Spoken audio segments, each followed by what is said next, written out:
KO debate here. We lit tonight. Y'all come through, man. Y'all know how we gonna show up and show out. See y'all all in the building.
Yo, what's going on with y'all, man? It's your boy KO.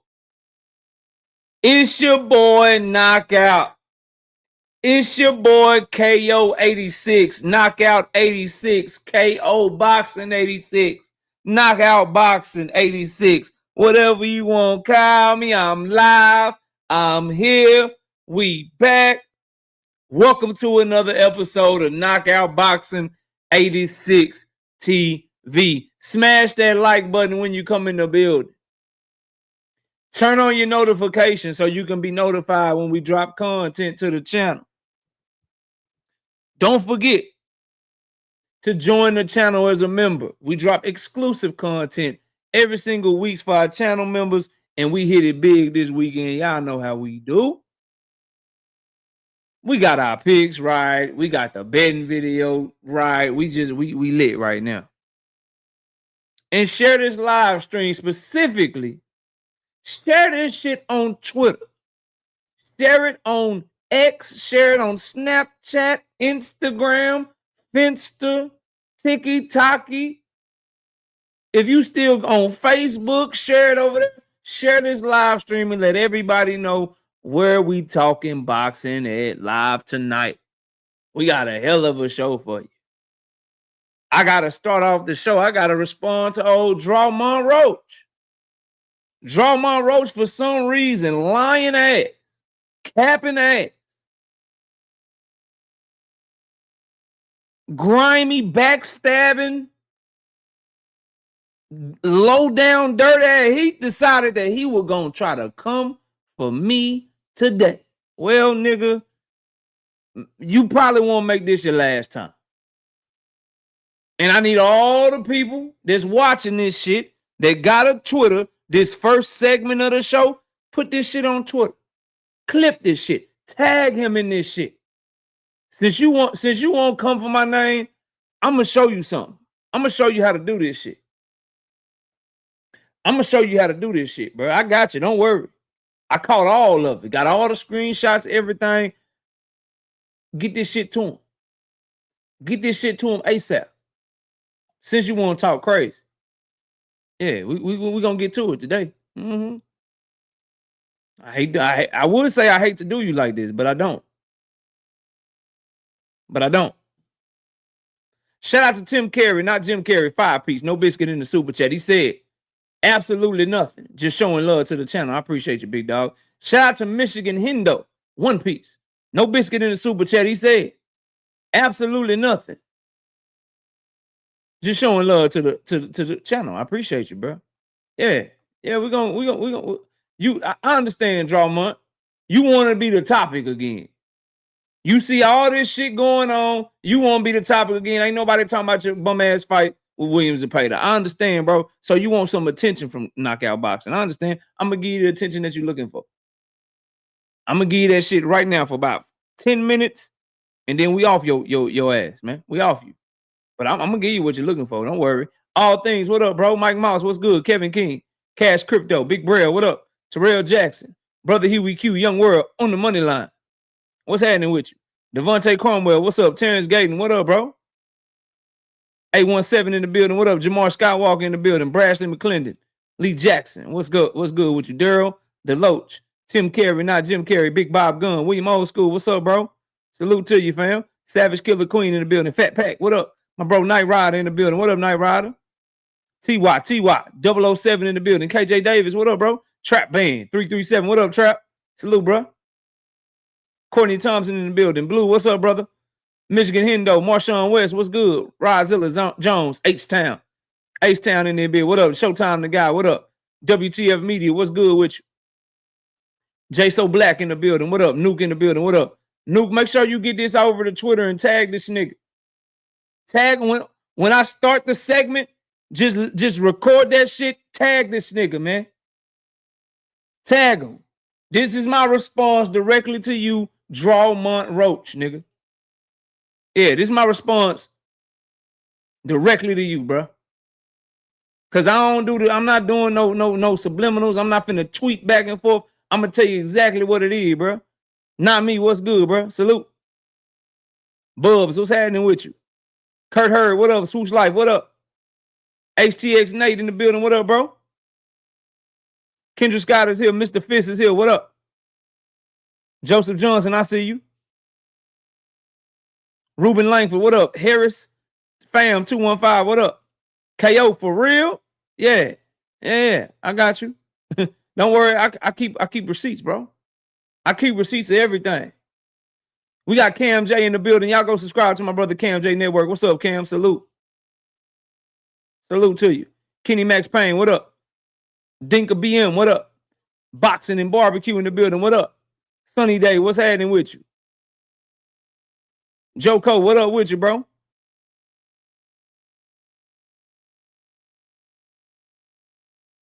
Supreme Cam, what's happening? Kiro Black in the building. Keisha's in the building. Av Boy JR, what up? Ryan Walker, what's happening with you?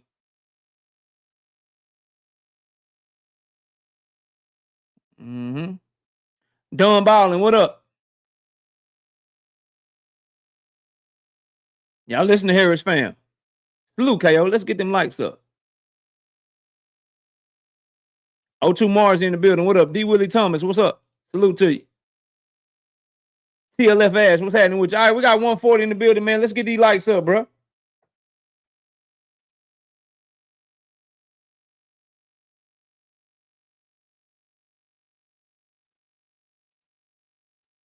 Let's get these likes up, bro. And let's put this, and the Cash App is $ Knockout Boxing 86 TV. Please be sure to donate in the Cash App, or you can hit the Super Chat. Super Chat is the $ button right there where you're leaving a comment right now. Make sure you show some love to the channel. Shout out to Kadir. What up, Kadir? I'm just waiting on the likes to get up, bro.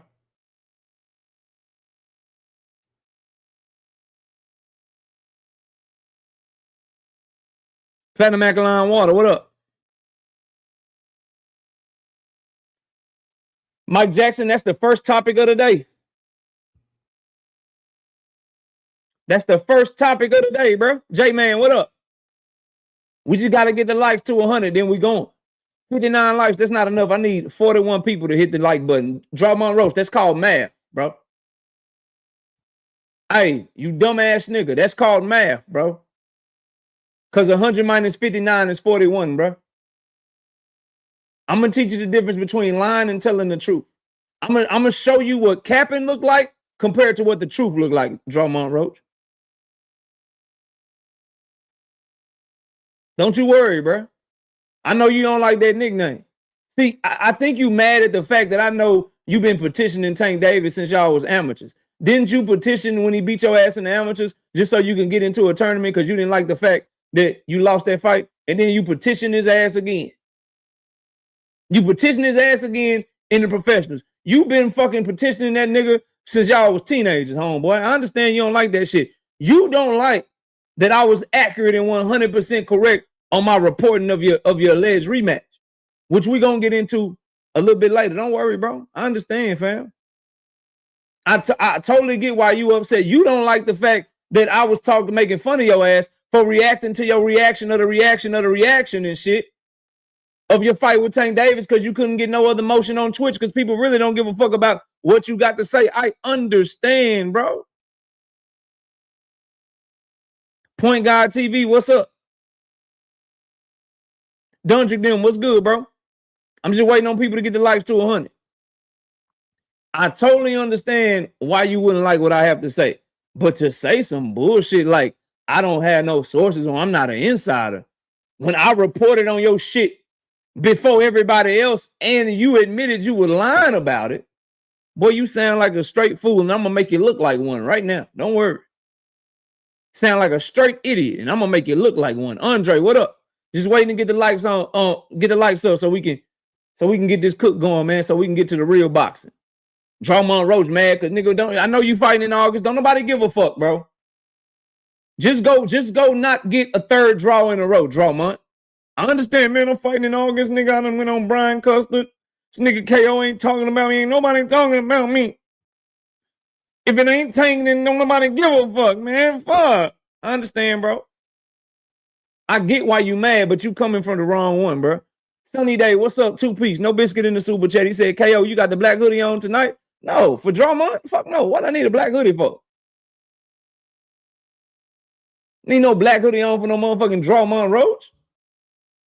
He don't deserve a black hoodie. He is low-hanging fruit. With all the shit the way he move and what he been doing and what he been saying and how he got caught lying multiple times, nigga don't deserve a black hoodie. Why would I put a black hoodie on for that nigga?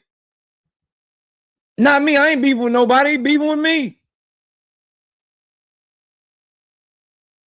2 Cents Boxing in the building. What up, 2 Cents? Y'all go subscribe to our channel as well.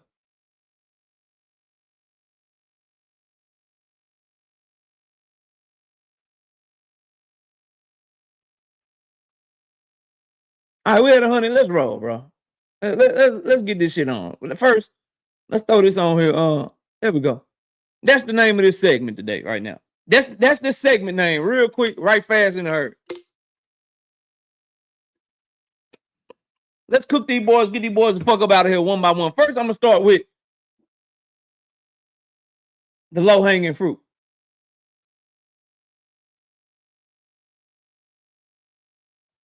Frequent, I'm glad you're in the building. Stay right there, by the way, Frequent. Let's start with the low-hanging fruit. So here's what Drawmont Roach said. He said, hey, I've been wanting to tell for so long that KO dude is not no damn insider. He is straight up D-rider. LOL. So we're going to get to Drawmont in a minute, but let's get to the low-hanging fruit. Let's get the peons out the way first. This anti-slob dude says, we all know, bro. He doesn't go to any fights, doesn't interview anyone in boxing. Just a homosexual opinion is all he got. That's what's up.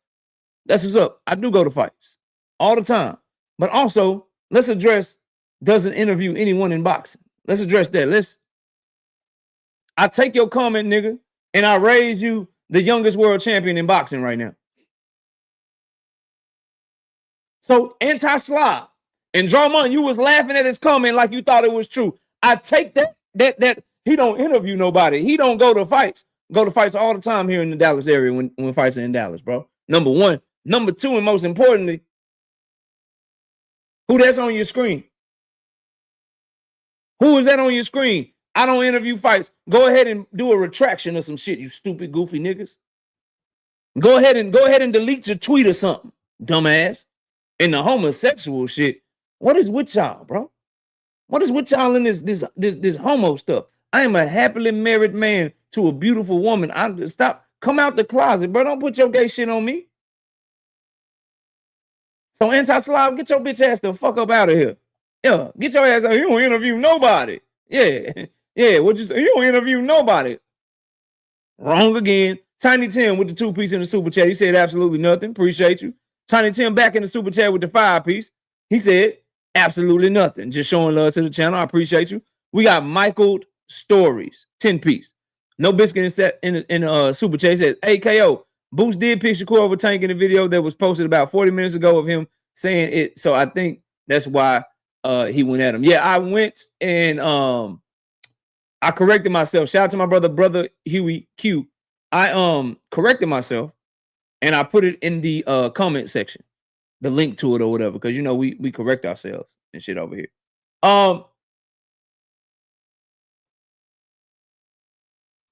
And then let's go here. We're just gonna handle some more low-hanging fruit real quick. Then we'll get to it. Let's go right here. Shout out to my dog Vontae, keeping it 100. The crazy part is KO be right about you ninjas. And that's why y'all can't stand him. LOL. Ninja be backing ish up with facts. And I must say, a lot of the ish he say gonna happen, be happening. LOL. Don't hate the player, hate the game. Yeah, hate the game. Then Queens of Boxing says, friend, you messy, but is you still going up to 154? Then this dude says, Ninja be like, Tank Team told me he took it easy on Drawmont Roach. Let's kill this low-hanging fruit right here, right now. If I said that Tank Davis fought a stupid-ass fight and that Drawmont Roach fought a good fight, and I didn't say nothing like that, put 100 in the chat. See, this is what I can't stand about fake-ass niggas, bro. And I can't stand about these dudes on Twitter or whatever. As a matter of fact, I have said the opposite. I have said the opposite of that stupid-ass comment. Dummy. Oh, he said Tank took it easy. I never once said Tank took it easy on Drawmont Roach. I said he fought a bad fight. I said he rushed his work. I said he got aggressive too quick because he didn't understand that Drawmont Roach was baiting him in. Get the fuck out of here. Lame-ass nigga. Who else on here? Oh, hot dogs and chili at the pour, whatever. Go look at the video I posted this morning. Tank told him to shut his ass up. He thanked Tank because he said it showed him all the ass around him, but he didn't defend himself. Let's kill this lie real quick. When Tank Davis got mad because I criticized the Jake Paul fight, did I continue to criticize him? Didn't I make a video today still criticizing him right now? Have I shut up one time with my opinions when they go against what the fuck Tank Davis has said or done? Or do I continue to still talk my shit? And do I continue to still criticize him when I feel like he needs to be criticized? Somebody let me know. The fuck is these niggas talking about? And as a matter of fact, freaking, that's why I wanted you here. Ain't this nigga right here, ain't this here for boxing? Ain't this the nigga that when I came up on your panel the last time, he was real fucking respectful and wouldn't say a word to me? Juke, what's up? Ain't that him? See, niggas be on Twitter talking a certain type of way. Frequent is in here, and I know that's your mans in them. Ain't that the same dude that's here for boxing? When I hit your link and he got up there talking, he wouldn't even utter my motherfucking name when I was right there. But he gonna talk crazy right here on Twitter though, right? Boy, shut your bitch ass up, boy. You been that. You been that. And you're dead ass wrong yet again. Dead ass wrong yet again, lying ass nigga. Now let's get to you, Drawmont. Now that we got the low-hanging fruit out the way, let's get to you, bro.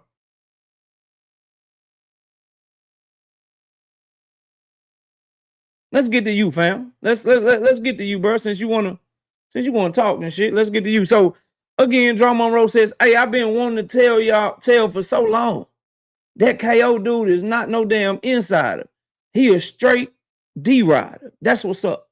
Let's kill you real quick and get you the fuck out the way since I ain't no insider. Because you really ain't worth talking about unless I'm talking about you in this context, nigga. Straight up, no one cares about you right now. Go beat Williams Zepeda and try to become relevant again, nigga. That's what you can do.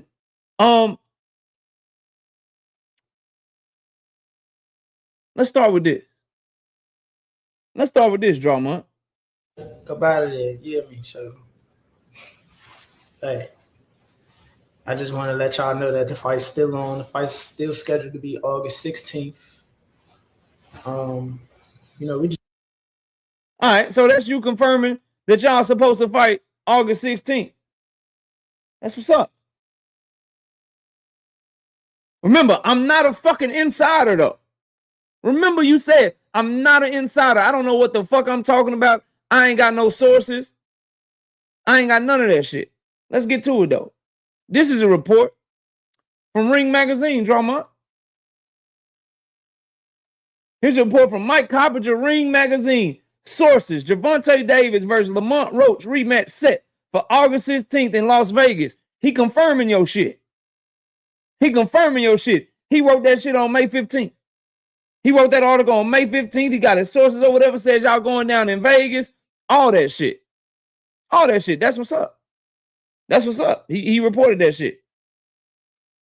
The setup is crazy. The punchline kill him every time, though. I went and pulled this because I remembered that on the date of August 16, 2025, Drawmont, you posted this on your Instagram. You said, "Good morning, y'all. LOL, it was supposed to be fight night in Vegas."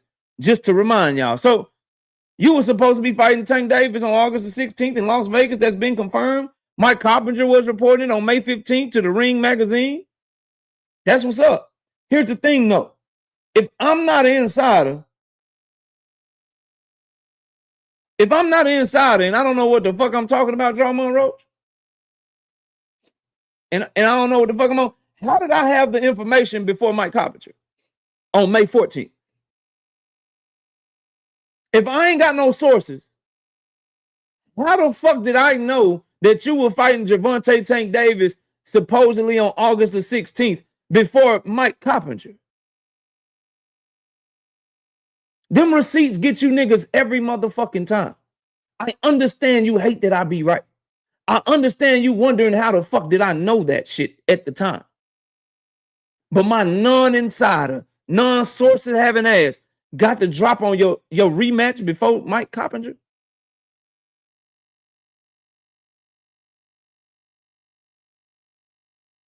You're barking up the wrong tree, homeboy. You need to just chill the fuck out.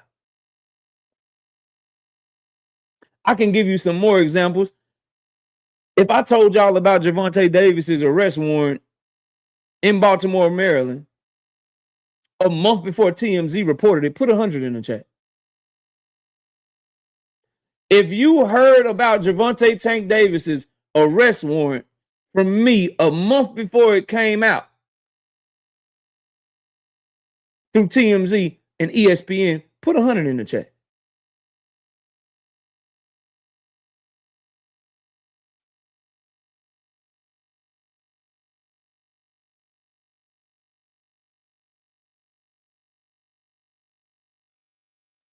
See, Drawmont, here's your problem, bro.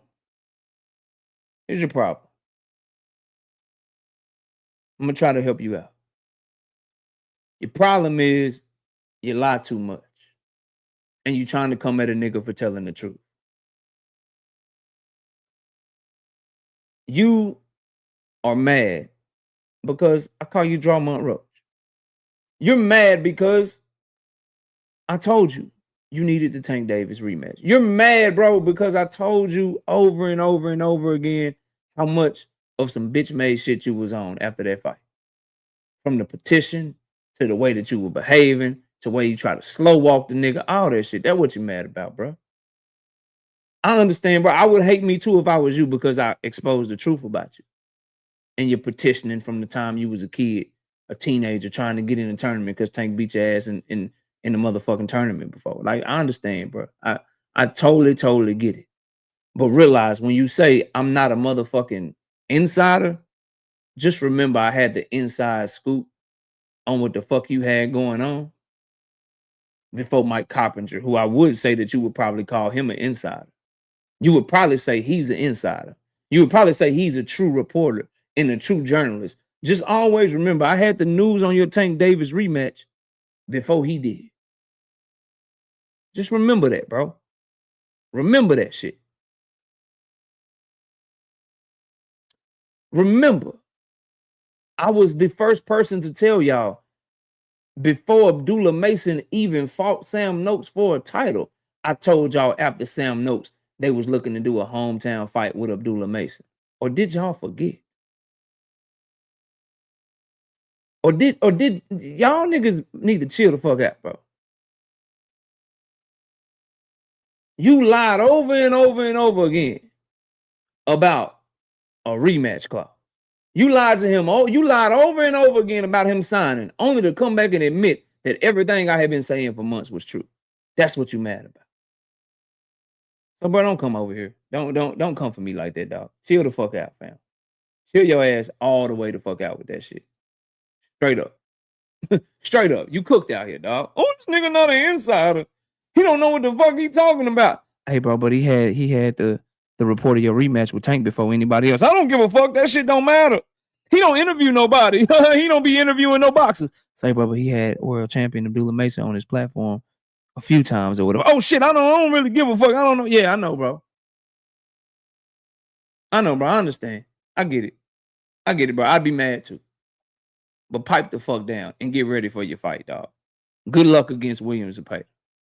Don't get another draw. This time, don't fight stupid in the first part of the fight. Now I'm going to help you out.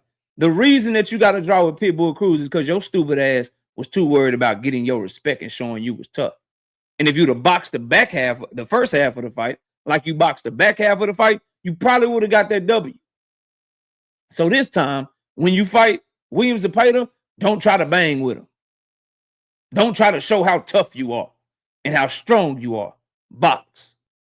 Walk him around the ring, nigga. From the opening bell. Put some motherfucking distance between you and him on the scorecard. That's what you need to do. Then, towards the back half of the fight, you can pull up. You can maybe fight on the inside. Shit like that. Don't do nothing stupid this time, bro. Because if you get a third draw in a row or lose to Williams and Payton, shit over with for you, dog. Shit over with for you, bro. Now, we offer that nigga. Be careful who be careful, bro. Be careful who you come for. I'm not these other content creators, bro. I always have facts and data to back up everything I say, bro. You should know that by now, since you're watching my shit. Now go react to the reaction of your fight with Tank Davis again. Since don't nobody give a fuck about nothing else you got going on. Go do that, bro. All right, y'all. Let's get to Jaron Boots Ennis. Smash the like button. Smash the like button. Let's get Victor. I see you in the building. What up? Let's get to Jaron Boots Ennis. And what the fuck he did. Not only the motherfucking what's that dude's name? Not only to Xander Zayed. But let's get to what he did by already negotiating the Sebastian fucking Fundora fight. What made him go after you? That was so random. You gotta ask that nigga. You gotta ask him, what made you go at KO? I want to know too. He won't tell you this. He won't be like, man, because he lied right here. He was lying when he said this, and this. You can't never call me a liar. That's what I think be pissing people off. You can't call me a liar. These shits be facts. It be facts, bro. That's all. Cam J said, motherfucker be tapped in when you doing this boxing content at a high level. Definitely came across news in the sport behind the scenes. KO always got been vouched with the content. Appreciate you, bro. Valid with the content. Valid is what you meant. Yeah, I got you. Now, Jaron Boots Ennis going after Fundora is great news for him, for his fans, for the sport of boxing, for the 154-pound division. Fire ass fight. And as a matter of fact, it's the best fight in the division. I seen what Virgil Ortiz said. Rick Timms, what up? I seen what Virgil Ortiz said. Virgil got nothing. He got nothing he can do with Boots, bro. He got nothing he can do with Boots. And I like Virgil. Y'all know he from Dallas, Texas. I'm from Dallas, Texas. I'm fucking with Virgil. Ain't nothing he can do with Jaron Boots Ennis. But hope that he can catch Jaron Boots Ennis with a shot and change the fight, bro. But he can't box with him. He can't fight with him. All he can do is hope that he falls asleep and try to catch him with some shit. Like Shay Brown becoming a channel member. I appreciate you, big dog. Thank Father. What up, bro?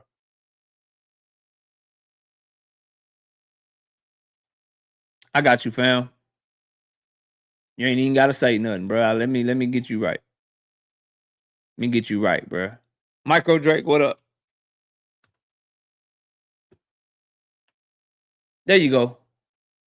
There you go, bro. You can just hit that link. Go ahead and we'll put you up here. You go ahead and knock them push outs out, man. Yeah, we're gonna talk about it. We're gonna talk about it. We're gonna get there. Right now, I'm on Boots versus Fundora. We're gonna talk about it though. Boots and Fundora is the best fight in the division because I don't feel like Virgil Ortiz really, after what I saw, bro, he gotta punch his chance. A punch his chance. Let me catch you with something, try to hurt you, get you up out of here. He can't box with him at range. He can't box with him at mid-range. He can't do none of that shit. And if he do get inside, Boots can fight with him on the inside. Boots is just as good of an inside fighter as Virgil, but he's way better on the outside, and he's way better at mid-range, bro. That's nasty. Wayne, what up? Man, let me get these push-ups off. Go ahead. We watching. Hold on. I'm gonna keep cooking. You just go ahead and do your thing, man. And so I'm excited for the prospects of this Fundora fight. Lockefeller, what up? He gonna fight Josh Kelly next. He gonna fight Fundora next. Hey man, we're not here for that. We're here for your push-ups. Okay? we ain't here for that. We're here for them push-ups. You know what I'm talking about? So for me, bro, the Fundora and Boots negotiations, I hope they go well, y'all. I hope they get it cracking. I hope they make this fight because I think that's the best fight in the division. Fundora is the only one I can see that got a shot with Boots at 154 pounds right now, bro. The only one. The only one because of his length. Shout out to my dog, Oddly Gifted Bully Kennels with the 20-piece. No biscuit in the super chat. He said, KO, I just sent you the email where Boots picked Shakur. 50 more. Okay, I got you. Yeah, Oddly Gifted. I corrected myself in the comment section because I was wrong about that. So I corrected myself in the comment section, and I already got the link, but I'm gonna check it anyway because it's probably easier for me to just check your email than it is for me to just go find it again. Brother Huey Q had sent it to me for my video or whatever, and I made sure I corrected the record because y'all know I like to be accurate with this shit. David Lynch being a member for 5 straight months, he says, get those likes up. 100, 100, 100. Yeah, bro. Appreciate you. I bet your ass can't make it to a year, though. I bet you can't make it to a year, David. I bet you can't make it to a year, bro. Fair exchange, no robbery, KO. What you mean, Shamar? What you talking about, bro? What you talking about, bro? Catch me up, bro. I'll respond to you. I don't know what you mean, though. Fair exchange, no robbery. What that mean, bro? Woo, 30 more. Work, Woo. Wayne. Work, Wayne. Woo. Work, nigga. Man. So, Quee, what's up, Quee? I see you in the building.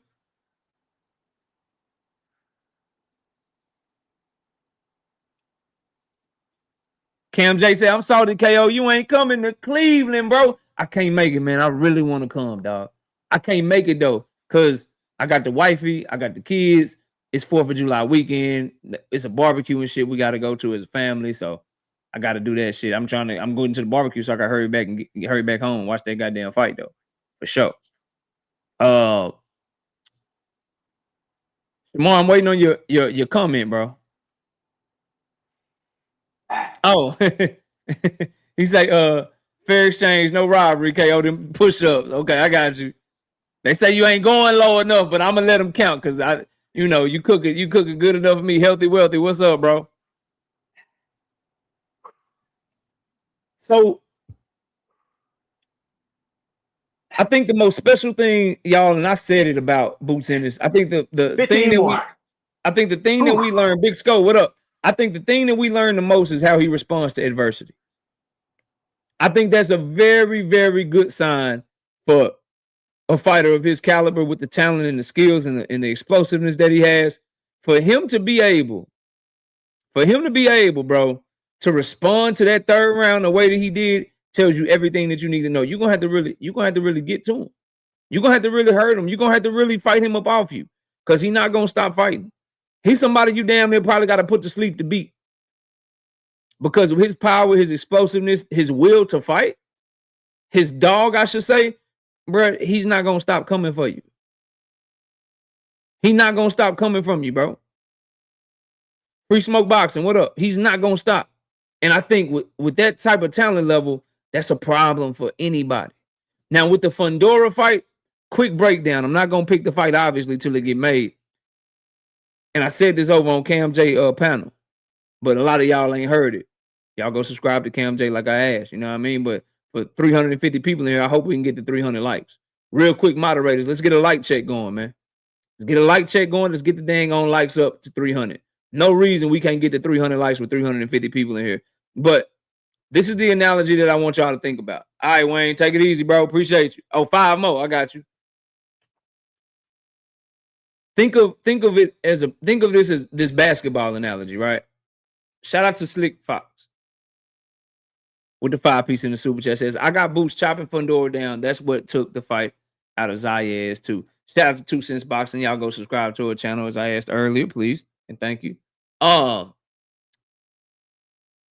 gave this analogy and I want to give it here because of the audience here. You know, some of y'all might not have caught what I said when I was on the other platforms, right? Think of it as basketball. The comparison would be somebody like Anthony Edwards compared to somebody like Victor Wembanyama. I'm out. All right, take it easy, bro. Woo. Appreciate you being a man of integrity, a man of your word, and knocking them things down for me. Think of it like that, bro. Think of it as how Anthony Edwards has a higher vertical leap. He's more explosive. He's quicker, right? He's faster, right? But Victor Wembanyama, who doesn't jump as high as him, who's not as explosive, who's not as quick, has a good chance to stay in front of him on defense, has a good chance to meet him at the rim on defense. Why? Why? Because of his length, because of how tall he is. So the analogy is, just like it's difficult for Anthony Edwards to get around Victor Wembanyama, to dunk over Victor Wembanyama, and all of that shit. The Boots Fundora shit for me is, how does Boots navigate the length? Because Fundora is so tall, his arms are so long, he can negate some of that speed. He can negate some of that speed to where it's like, oh, okay, shit. I got to find my way around this jab. I got to find my way around this length. And he fights good enough on the inside to where you can't just go on the inside and think shit sweet with Fundora. Rampage, what up? That's why that's the best fight in the division. I think you got to favor Fundora over pretty much everybody but Boots. I think him and Virgil is a really good matchup. The problem is Virgil's not elusive enough. And so Virgil probably takes a lot of punishment coming on the inside. And I honestly think Boots Ennis is a horrible matchup for Virgil. I think Virgil got about 7-8 rounds with Boots. Drink my water, what up? The Fundora fight is the interesting one because how does Boots deal with not being the taller, bigger, stronger, longer fighter? Well, he'll be stronger, but how does he deal with not being a taller fighter? How does he navigate that reach? And how does he throw his punches in a way to be able to touch Fundora's chin when he need to? Overhand rights, overhand lefts. Can you fold him up to the body so you can get to working those uppercuts and shit? That's what, appreciate that, Nuke. That's what I want to see, bro. That's what I want to see. That's what I'm on for that fight. And it's a unification fight. I think Boots, Fundora, and then I think it's everybody else. Boots, Fundora, everybody else. And the fact that they're already negotiating that fight, I love it. I love it. Drink My Water thinks that Boots can get rid of Virgil earlier because Virgil won't be as doable as Xander Zayas because he's not as big. Because Xander is a true 154 pounder. Virgil started his career at 147, started struggling to make weight. But he started getting that shit cracking, right? When he got to 154. And Virgil, you gotta ask yourself if Serhai Bahachuk can time you with them slow ass hands in the way that he fight. How does Virgil deal with the offense of Jaron Boots Ennis? I keep seeing people go to that third round. And what I keep trying to point out is how can you trust that Virgil Ortiz will be able to get Boots Ennis to fall asleep like that? And how does Virgil Ortiz handle his offense? Because for people talking about Boots Ennis's defense or lack thereof, Virgil's defense is trash compared to Boots. Trash compared to Boots. I think Virgil got middle of the motherfucking fight. Middle of the motherfucking fight. And he the fuck up out of there, bro. He the fuck up out of there. So I like the fact that they're negotiating. Let's see if they can get this fight across the finish line. Let's see if we can get this shit cracking. And let's see if the 154 division can get all the way back to how it was when Jermell Charlo went on his run and got his undisputed crown. No reason by this time next year we shouldn't have an undisputed champion at 154 pounds. Boots and Fundora are negotiating right now. Boots is on the same side of the street as the IBF champion Josh Kelly, and I think Kalmin Agyarko, who Josh Kelly is fighting. Let's see who he is. Who his Agyarko? Let's see who his promoter is. I think it's Matchroom. Now his is Frank Warren. He signed to Frank Warren. So, but Frank Warren and Eddie Hearn have been doing a lot of business lately. And then if Agyarko, whoever had that, that's why it's so important for Boots to have these two belts, right? Because if he has these two belts now, the winner of that fight, even if Agyarko is the IBF champion, if he beats Josh Kelly, you got to see Boots. You got to see Boots. Tunnel Vision wants Boots to go after Kelly first before Fundora. I really want the Fundora fight because I don't want people to lose. Like Fundora's on a high, he just beat Keith Thurman. Boots is on a high, he just beat Xander Zayas. Get that shit cracking right now because dudes get injured, fighters get upset, things happen in boxing. Just run it right now. This whole plan shit, and then something fuck up, I'm tired of that, bro. Devin Haney and Ryan Garcia should have been fighting each other instead of Rolly Romero and motherfucking Jose Ramirez, bro. Run that shit right now. Just run it right now before somebody lose, some get fucked up, all of that shit.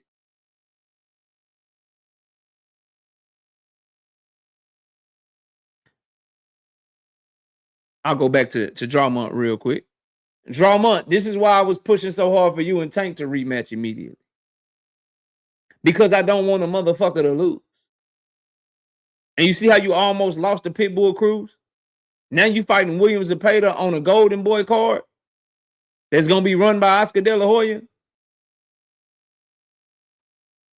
And you are always almost winning this motherfucker I've ever seen outside of George Kambosos. You was the almost winning this motherfucker in boxing right now.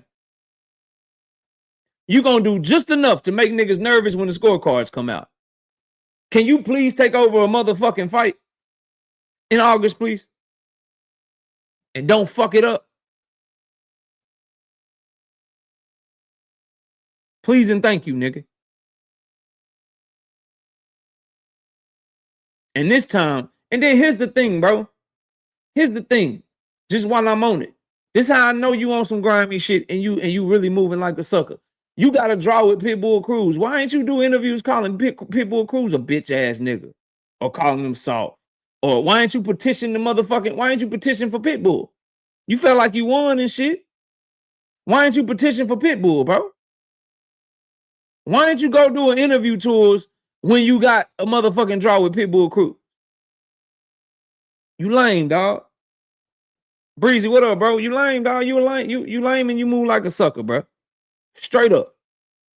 When it's your own dude from your own neck of the woods is giving you an opportunity that he don't have to. You feel like you won and shit. You get to going on Cam and Mace doing interview after interview after interview after interview, just trying to shit on the nigga. But when it's Pitbull Cruz or whatever, you don't go do no interviews, you don't take shots, you don't petition nobody, you don't do none of that sucker shit. You move like a sucker, bro. Why you ain't do a reaction to the reaction of your Pitbull Cruz fight, nigga? Huh? Make that shit make sense. Make it make sense, bro. Straight up. Make it make sense. Now, let's get to Boots Ennis in Philadelphia. And Gervonta Davis and what he said about Jaron Boots Ennis. Tank Davis went at Boots and basically said that he was a hype job, for lack of a better word. And he basically went at him because he didn't like that Boots Ennis did this. Let me find this shit real quick. I got y'all. Hold up.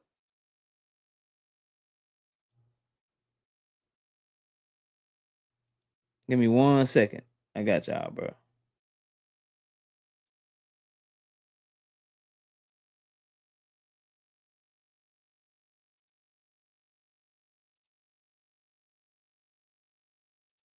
There you go.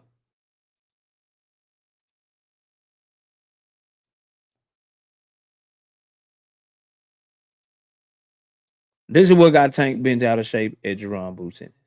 Shakur or Tank? I don't know. That's a 50-50 fight for me. I can't really answer that. I don't know. I don't know. You gotta pick one. I gotta pick one. Shakur or Manny Pacquiao? And that right there.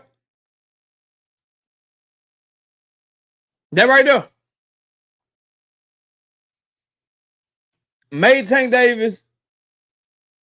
Let me find this shit because I got all of them motherfuckers. Matter of fact, I ain't finna go through all of them. Long story short, he went at Boots.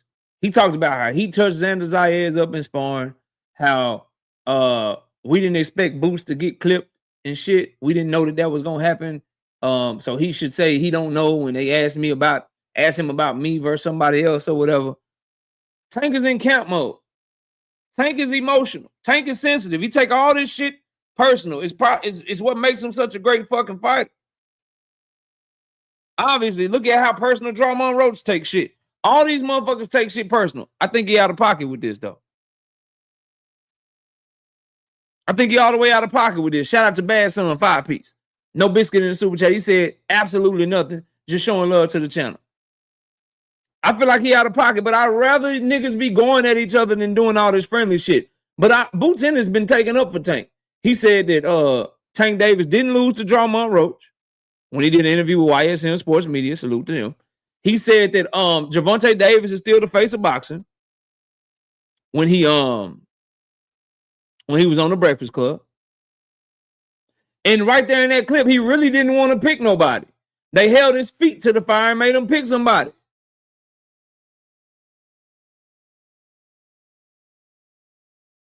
And here's the thing, bro.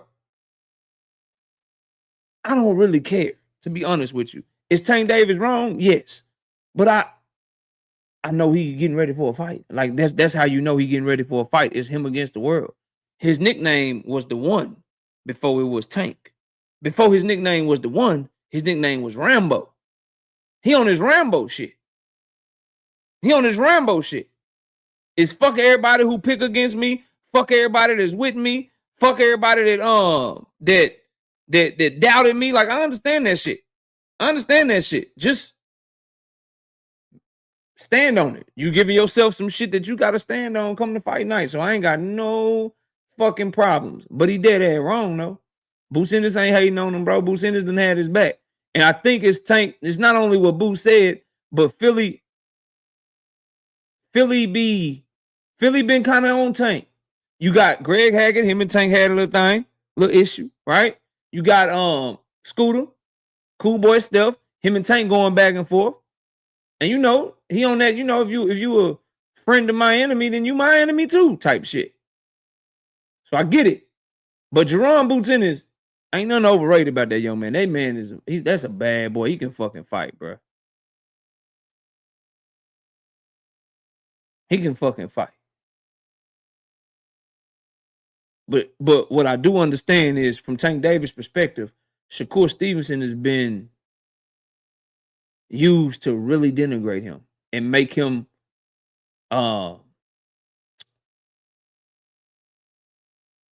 look horrible, bro. By fight fans, by media, by everybody. Like, people just ignore the contradictions of Shakur Stevenson a lot of times. They ignore the way that he moved. They ignore the cap and the lies and the way that he's used Tank Davis' name over the years to build his own reputation up and shit. They ignore all of that. And when you sitting back and you watching all that shit, you're going to feel some certain type of way about it.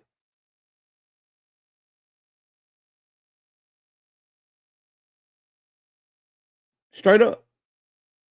However, I like it. And here's why I like it. LeVar Cooper, what up? Because now, if that performance was a hype job,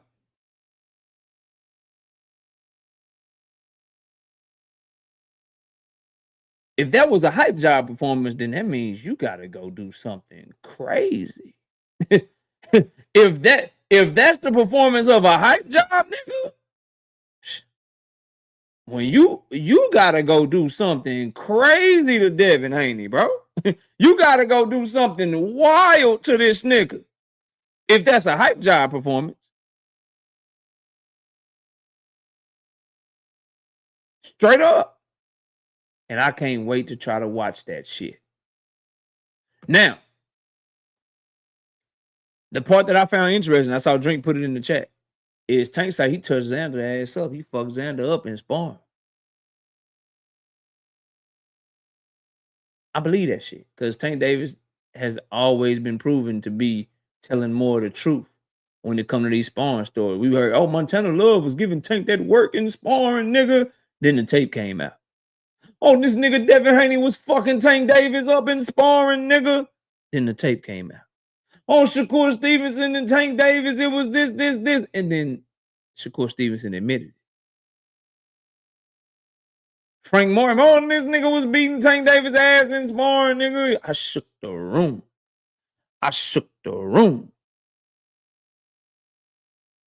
And the only thing that was shaking when he got in the ring with Tank was his motherfucking legs was shaking. Straight up.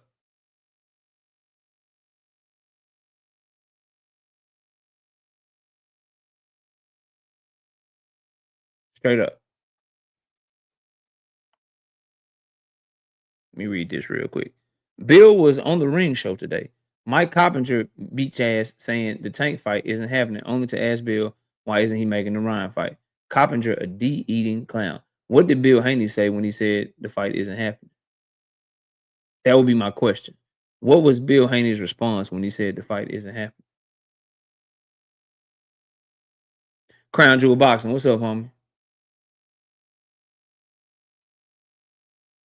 What did Bill say? Drink. How did he respond to that?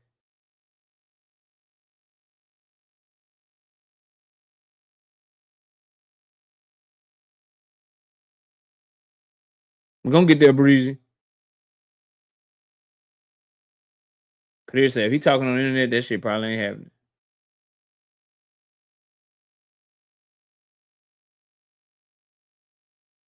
No, I'm saying, when they said the Tank fight ain't happening, what did he say about the Tank fight?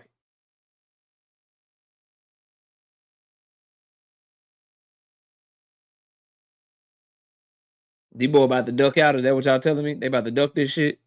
Frequent, it's gonna be a rough time for y'all, bro. It's gonna be a rough time for y'all, bro. Shout out to Hunter on the Hunt.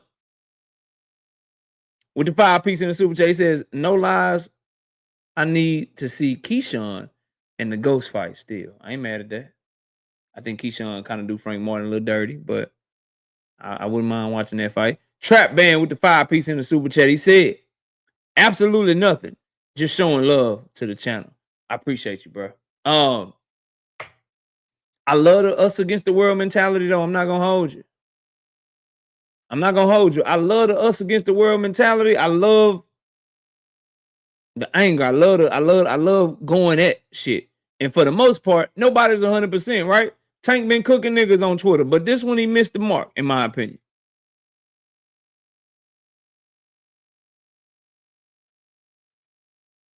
Oh, he said Al isn't calling for nothing. He also said they aren't going below 144 for anyone. Oh, he killing the fight then. Okay. All right then. So they ducking. D Free in the building. What up, bro? Salute to you. So they ducking. So they're ducking.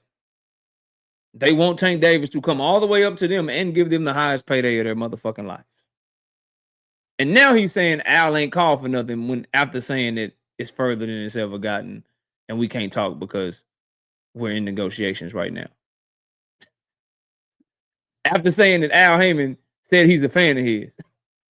Bro, you can't make this shit up, bro. This nigga, these damn Haneys, bro. I'm telling y'all, fam. They be lying like a motherfucker. So he just said yesterday that Al Heyman said he was a fan of his. Now he's saying today that Al Heyman didn't call. Oh my God. Shout out to Zach B with the 20 piece in the super chat. He said, salute, family. Salute, Zach.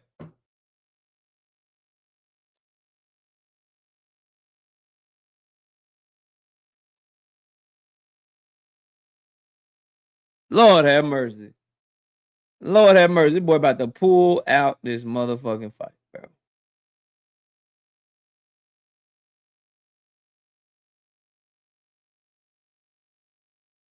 Let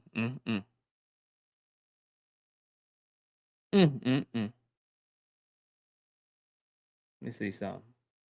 Oh, Drawmont Roach, you mad? You mad, bro? So you watching my shit and you mad, bro? I understand, fam. I understand. I ain't going to fry the ninja that told him, eat a bag of D's. Though, because it's backwards. Whoever told me that, bro? Number one. Number two, I fry niggas all the time, no matter who it is, when they deserve it, nigga. You deserve it right now. Stop speaking on me. You notice how niggas respond to what I said. Drawmont Roach, respond to what I said, bro. Tell me what I said that's wrong about you. Stop trying to deflect and move the goalpost, nigga. I'm talking about you and your lying ass, your capping ass. That's what I'm talking about. You lying ass nigga. That's what I'm talking about. You lying and shit. You lying about fight dates and all kind of shit. Only to come back and confirm my report. That's what I'm talking about, bro. If you don't have no response for that, shut the fuck up. Shut the fuck up. Straight up. Guess I poorly worded. Let me scroll up. Oh, okay, Drink. Okay. My bad. Say, bro, that's why I fuck with y'all. That's why I fuck with y'all, bro. He says, nah, he's saying Al didn't call him for no reason, as in he's optimistic. He was shooting down cops BS. Bet. Okay. Fuck with me, Drink. Appreciate you, dog. I got somebody backstage, but Drawmont, bro. That shit doesn't work over here, nigga. You have to respond to what I said about you. You won't have a response. And y'all got to stop with the gay shit, bro. This old gay, y'all, your generation, bro. You generation of young niggas, man. Y'all got to stop with this. Everything is a homosexual this, gay that. Like, y'all niggas is weird, bro. Weird, though. Weird as fuck, bro. Straight up. You're a liar, bro. And I proved that you a lying ass nigga. Respond to that. Tell the world how you didn't lie. Tell the world how you were wrong, nigga. And then get back to me. Trash ass nigga. Go win your fight, bro. I'm telling you. I'm telling you, win your fight, bro. Win the fight. I don't want to talk to you about penises and shit, bro. That shit gay as fuck. Calm the fuck down, dog. Frequent, what's up? Talk to me, fam. Yeah, I'm up here for clarity, man. You had to be joking, right? You said if Devin don't go below 144, he ducking. Did I hear that right, bro? Now that they're in negotiations and he has a fight that he could fight Gervonta Tank Davis in, if he doesn't get this fight made, he is a fucking duck. Yes. No, clarity, Yeah. bro. 100%. If he don't, if Tank asks him to go below 144 and he say no, you're looking at that as a duck, bro. 1000%. Oh, 1000%. bro, you might be the only one on the planet that's gonna think that's a duck, bro. All right, give me a second. It's 410 people in here. If you think that would be a duck, put 100 in the chat. Let's do a thought experiment. Let's see if I'm the only one in the world that believes that. If you think that it would be a duck for Devin Haney to pull out of negotiations and not get this fight made, either type yes or put 100 in the chat. Okay. I mean, All that's right. that's Continue, bro. diabolical. Y'all diabolical over here Continue, in Tinkerville, man. Y'all diabolical, Sounds bro. good, How bro. could that be a duck? Devin can't even. I doubt if Devin I'll can answer make. your question. How Devin gonna get below 144? I'll answer your question. If You can't think Devin meet in the can make middle, it below 144? allow me to answer your question on my platform, bro. If you have an offer to fight somebody that you put on your list, you knew that he was 2 weight classes below you when you called him out. That's number one. Number two, you know he's the A side. Number three, y'all are 12 pounds apart. One fighting at 147, one fighting at 135. Why would the A side fighter give up 9 pounds, but the B side fighter only give up 3 pounds? That makes no motherfucking sense. To even expect that is a motherfucking duck. And if you expect that on top of you were asking for 50-50 as well, when you were going to get 50-50 with Rolly, the mere fact that you even asking for 50-50 with Tank, when that's what you were going to accept to fight Rolly, those are duckish moves. The fact that you're out here, hold on. The fact that you're out here talking in the public about negotiations after the PBC told you not to shows some sort of behavior where you're looking like you're trying to kill the fight. So if they don't want to meet in the middle for the biggest fight of their career, the biggest bag he could get, the biggest legacy fight of his career, it's a super fucking duck. Point blank, period. It's a duck, bro. Okay, so just picking apart what you said one by one, Devin never accepted the 50-50 split with Rolly Romero, bro. In the tweet, he complained and listed that as one of the reasons why he was walking away from the fight. I don't know why y'all keep saying that he accepted 50-50 Did he walk away because of 50-50, or did he walk away because the money wasn't guaranteed to him? In that tweet, all of the stuff that he complained about is the reason why he didn't take the fight, right? And he said, and at the end of it, he said, on top of that, you know, the negative 6 million and all of that, he said he was going to have to split it 50-50 with a person who ain't due 2 million ever.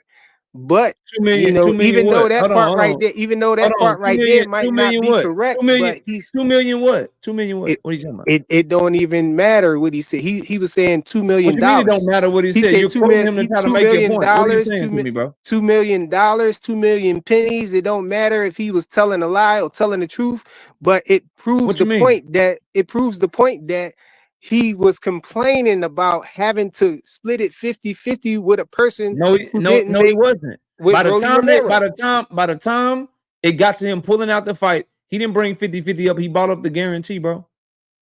That's what they bought up, the lack of a guarantee, not the split of 50-50, bro. No, the tweet listed all of that stuff in there. He talked about the 50-50 split with a person when they left the tables and Bill started doing interviews, they were talking about the fucking they won't cover no expenses, they won't guarantee our purse, they won't do all of that shit. That's what he was talking about, bro. Pull up the tweet. It's right in the tweet that Devin, the first tweet that Devin put out about it. The very first tweet I'm talking about, when they pulled away and the fight was dead altogether, and Rolly started cooking his ass and exposing his ass. Yeah, Devin. That's what I'm talking about. Devin said they wanted them to accept a 0 guarantee. He said it was $6 million in expenses. before he Those started weren't even collecting his. Those anything, weren't even and he his said it expenses, was, though. and then he said it was split. Those were Premier And then, Boxing Champions expenses. Those yeah, weren't his yeah, expenses. He it wasn't don't gonna matter. put up I'm no just money for the fight. The see facts you are trying to is argue Rolly Romero. semantics. You trying It's to not. argue stuff that You really that's not think even the who's point. paying? Hold on, bro. Stop for a second. Frequent. Who's putting up money and paying the $6 million in semantics? I mean, in a fight, it's not semantics, bro. It's not a I'm saying semantic argument. it's Hold on, let me finish because it's I think you're having a misunderstanding, bro. That's not a semantic thing. One of the most important things to making a fight is who the fuck gonna pay for it. So what his expectation was with Rolly compared to his expectation with Tank, he expected Premier Boxing Champions to give him a guaranteed purse. He expected them to give him a certain percentage of the back end money, and he expected them to put on the card and pay for all the expenses of the card, and he expected them to do all of that while he takes no risk. So he wanted 50% of the back end money from the pay-per-view. He wanted 50% of the live gate money. He wanted a guaranteed purse paid for by them, and he wanted all the expenses covered for the event by them. Then with Tank Davis, that's not true. He started off asking for 50-50 with Gervonta fucking Tank Davis. You want 50-50 with Tank Davis, but you took 22% with George Kambosos. Let that sink in for a second. Why you trying to turn the corner, bro? I see what you're trying to do. You trying to speed on and turn the corner. Then on top of that, on top of all of that, you want to tell Tank Davis what weight y'all gonna fight at and what you will and won't take. He accepted his position with Turkey as a B-side ass fighter. He respected his position with Bob Arum as a B-side ass fighter. But for some reason, when he comes over to Premier Boxing Champions, he won't accept his place and his market value and where he's at in the sport of boxing. That's a duck move, bro. Bro, you said all of that stuff, and I'm still going to rewind you back to the fact that you said he accepted the 50-50 split, and I'm telling you that he never did. And in that tweet, he said he complained about having to split it 50-50 with a person that never made $2 million in their life. That's what he said. Regardless if that was true or not, he was complaining because he never accepted the 50-50 split, bro. So all of that stuff that you just went off and talked about and argued and everything is not relevant to the point that I'm making right here. I'm saying I'm destroying the fact that you said he accepted the 50-50 split with Rolly Romero. Bro, we're not doing this. You trying to stop me. You cutting me off. Listen to me. Number one, what you're doing is deflecting. And this is the last time. No, I'm gonna tell you how. This is the last time I'm gonna bring up Rolly and motherfucking Devin. The point I'm making is that before all of this shit, he said the offer was a good offer. That kills everything because their offer didn't change. Their offer didn't get worse. They didn't backtrack. When he first got the offer, he said they gave me an offer for Rolly Romero, and it was a good, solid offer that made sense. And then after that, all this other shit came. But let's get back to what you really came up here for. Fuck Rolly. Devin already ducked. That's already over with. He's ducking Tank if he doesn't accept compromises to fight the biggest fight for the biggest bag of his life. The fact that they're in negotiation with Gervonta Tank Davis right now, he should be doing any and everything he can to get that fight, just like he did with Ryan Garcia. He had no problem going over the Golden Boy. He had no problem being the B-side fighter. He did what it took to make that fight happen. He had no problem sacrificing with George Kambosos. He went over to Australia 2 times, took a one-way rematch clause, and even allowed Top Rank to pick the 3rd fight. But when it comes to the case of the biggest star you have ever fought, you want to start demanding shit now? Now you don't make concessions? Now you take a hard stance with your money? Those are price out duck moves. And if the fight don't happen because he is trying to play hardball in a fight where he's the clear fucking B-side and he's playing hardball with Tank but didn't play not a single lick of hardball with Ryan Garcia, you were willing to not only go to Golden Boy, to fight Ryan Garcia. In the rematch, you were willing to get the rematch signed. You were willing to put on a lawyer suit for promo, and you were willing to get on the nigga's undercard to sign to fight him in a rematch. But with Tank Davis, you got all this bravado. You got all this motherfucking machismo. It's a duck move, bro, if he don't get this fight made. It's that simple. Because you know what you would do? If the roles were reversed, you would say the other fighter was ducking Devin. Let me know when I can start cooking you. When You I can can't cook continue. me if you try, bro. Bro, when Devin Haney said that the offer was a good, solid offer, they asked him to specify and be specific on what he was talking about. He never said that it was about the money. He never said that the money was solid or none of that. When they asked him for the details, he only said that it was a venue, date, and a network. That was the solid offer, and they was asking him why it was taking so long. He said we had to work out the particulars. So they never mentioned money, and I don't know why y'all keep trying to say, y'all keep trying to slip that money part in there, you know, to try to make it seem like that he was okay with the 50-50 split and not getting the guarantee and all of that stuff. When he said that the offer was good, a solid offer, he said that it wasn't the money. They said they came with the money after that. They said they came with the money after that. And I don't use the mute button. I'm cooking you. You trying to talk when I'm talking because you're wasting my time. You're talking to me about Rolly. I'm talking to you about Rolly because you tried to slide that part in there about Rolly. Tank Davis. With Tank Davis. There you go. Yeah, with Tank Davis. For you to say that Devin, if Devin don't get down below 144, a weight that you know he can't make, he can barely make 140. I doubt if he can make 144. But if he accepted it and he was going to try to do it, we know that he would be extremely drained. But for you to say that he needs to go below 144 is ludicrous, bro. Like Mike Tyson say.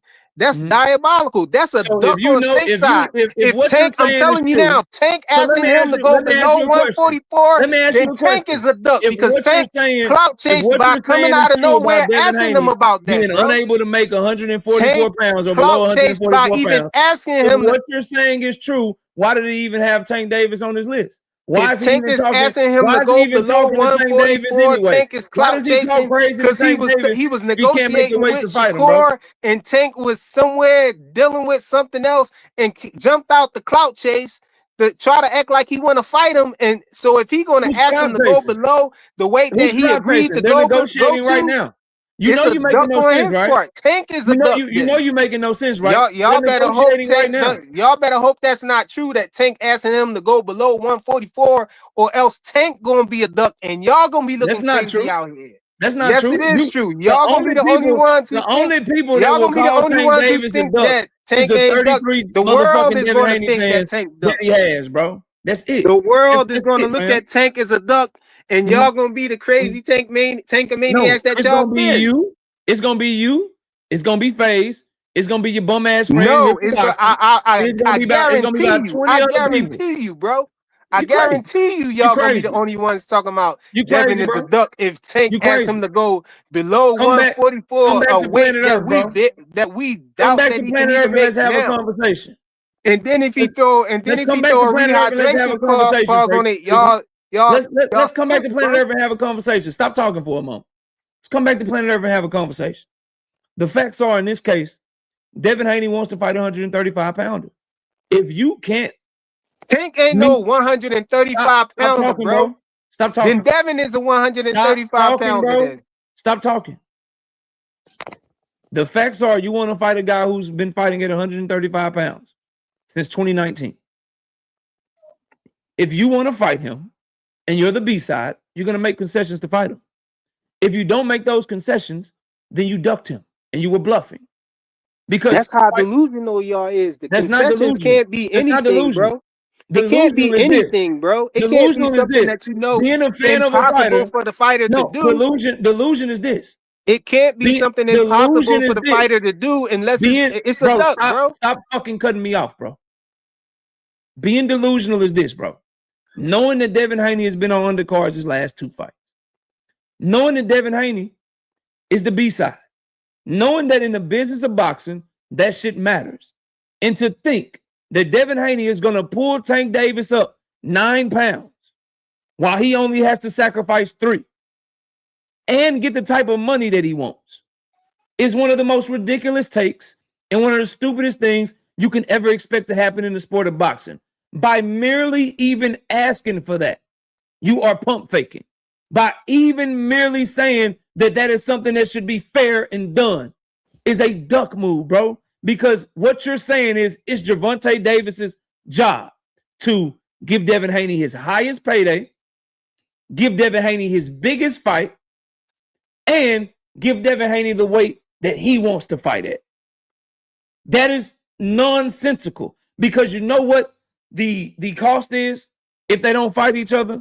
Devin Haney will probably have to fight Keyshawn Davis for far less money. Tank Davis could still have a big fight with anybody else. No, Tank got to fight Kid Austin. Don't leave that part out of there. That's mandated. What he gonna just duck Kid Austin? They already put him in recess. What are you talking about? So he already ducked Kid Austin. How are you ducking Kid Austin by trying to fight Devin Haney?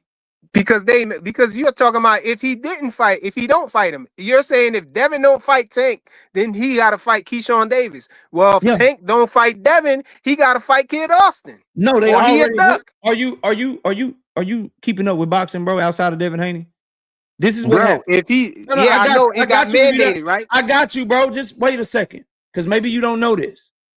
So the Kid Austin Tank Davis mandatory has already been called and already been ruled on. The Devin Haney Keyshawn Davis mandatory has not. Those are two completely different situations. Devin Haney is not ducking Keyshawn Davis right now because he's trying to fight a better fighter. He's trying to fight a bigger fight. He's trying to fight Gervonta Davis. So right? Tank already ducked him now? Stop talking, bro. Tank Davis is not ducking Kid Austin by trying to fight Devin Haney. Because Devin Haney is a better fighter than Kid Austin. He's a fight that we want more than a fucking Kid Austin fight from Tank Davis. Tank Davis is a fight we want more than a Keyshawn Davis fight for Devin Haney. Right now, they are negotiating. No one is ducking. But I see the play, though. I see the play. So... Bro, stop talking, please. If Devin Haney pulls out because he's trying to get a purse split that he doesn't deserve, or a pay-per-view split that he doesn't deserve, or weight concessions that he doesn't deserve, then that will be a duck on his part. And I'll even go so far as to define deserve for you. I'm basing the word deserve off of the business that they bring to the table.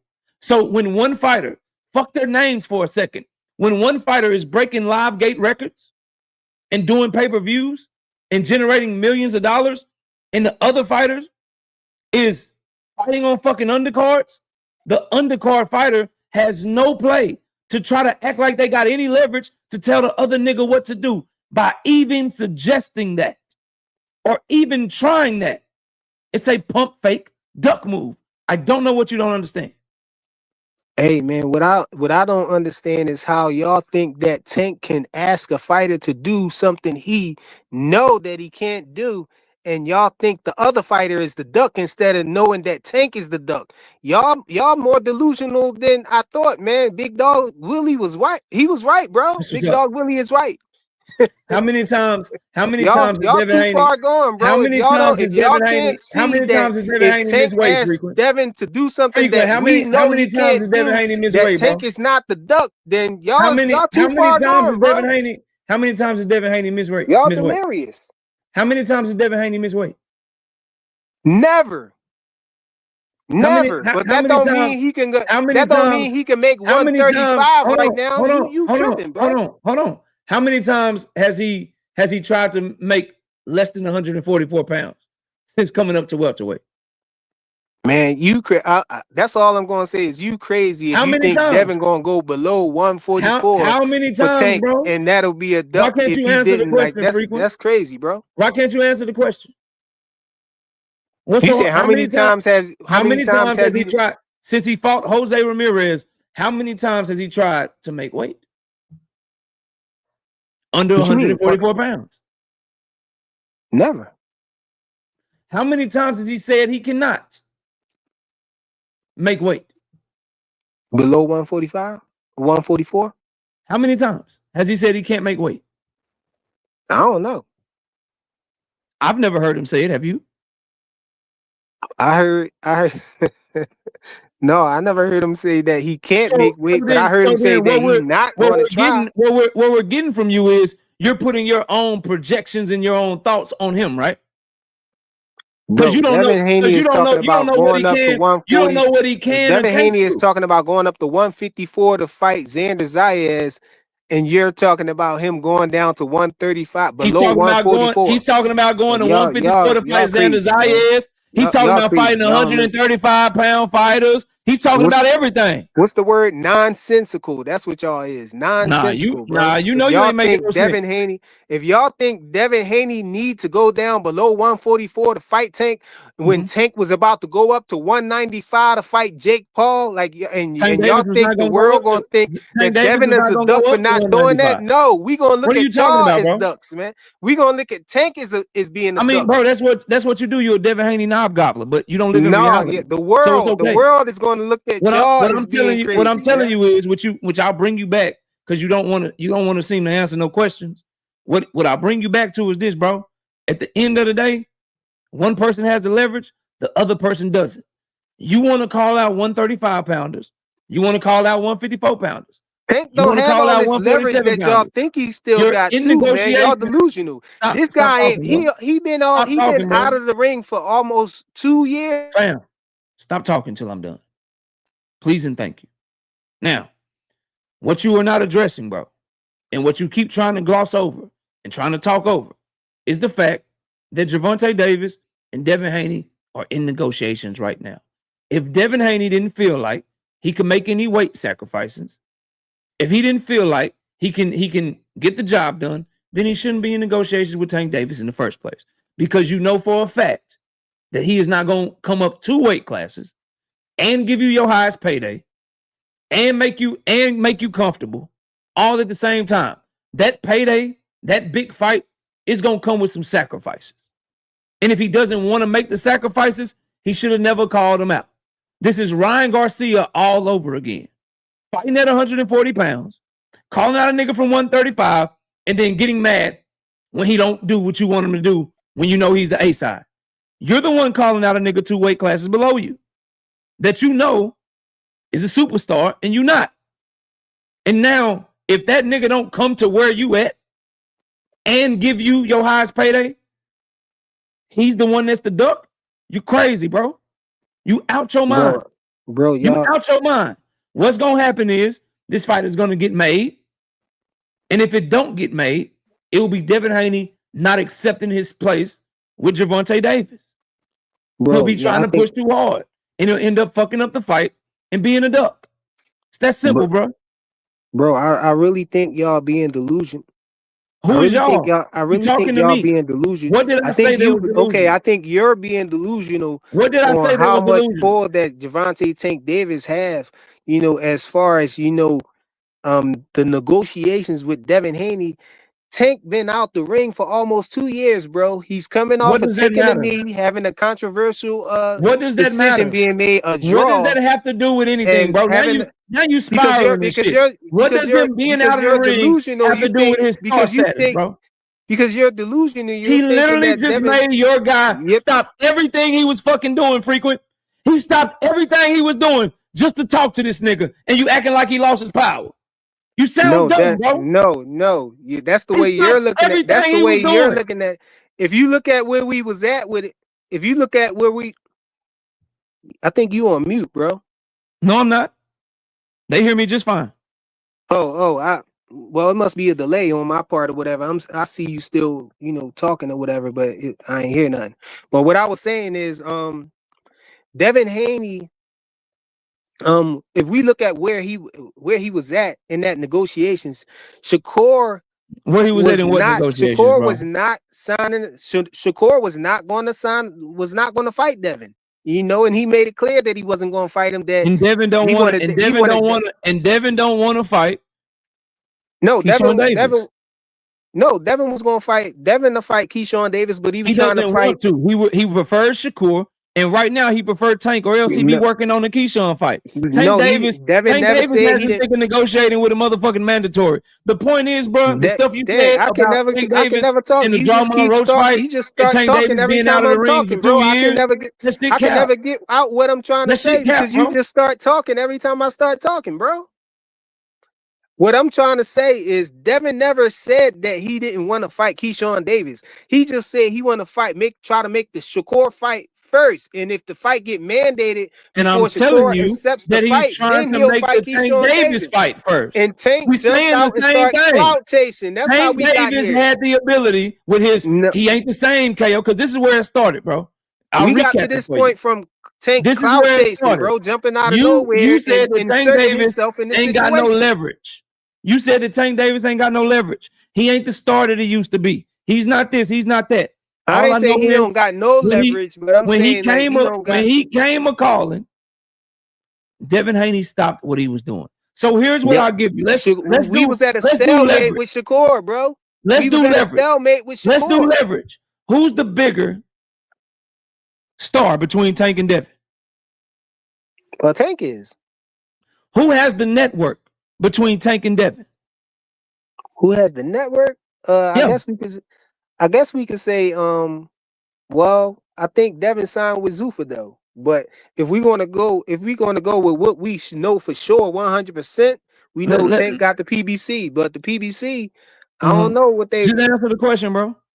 Yeah, the PBC, but I'm hearing that Turkey is involved with this fight though. Tank is a superstar. Hold on. Tank is a superstar. Tank Davis has the network. He has the financial backing to make this fight happen.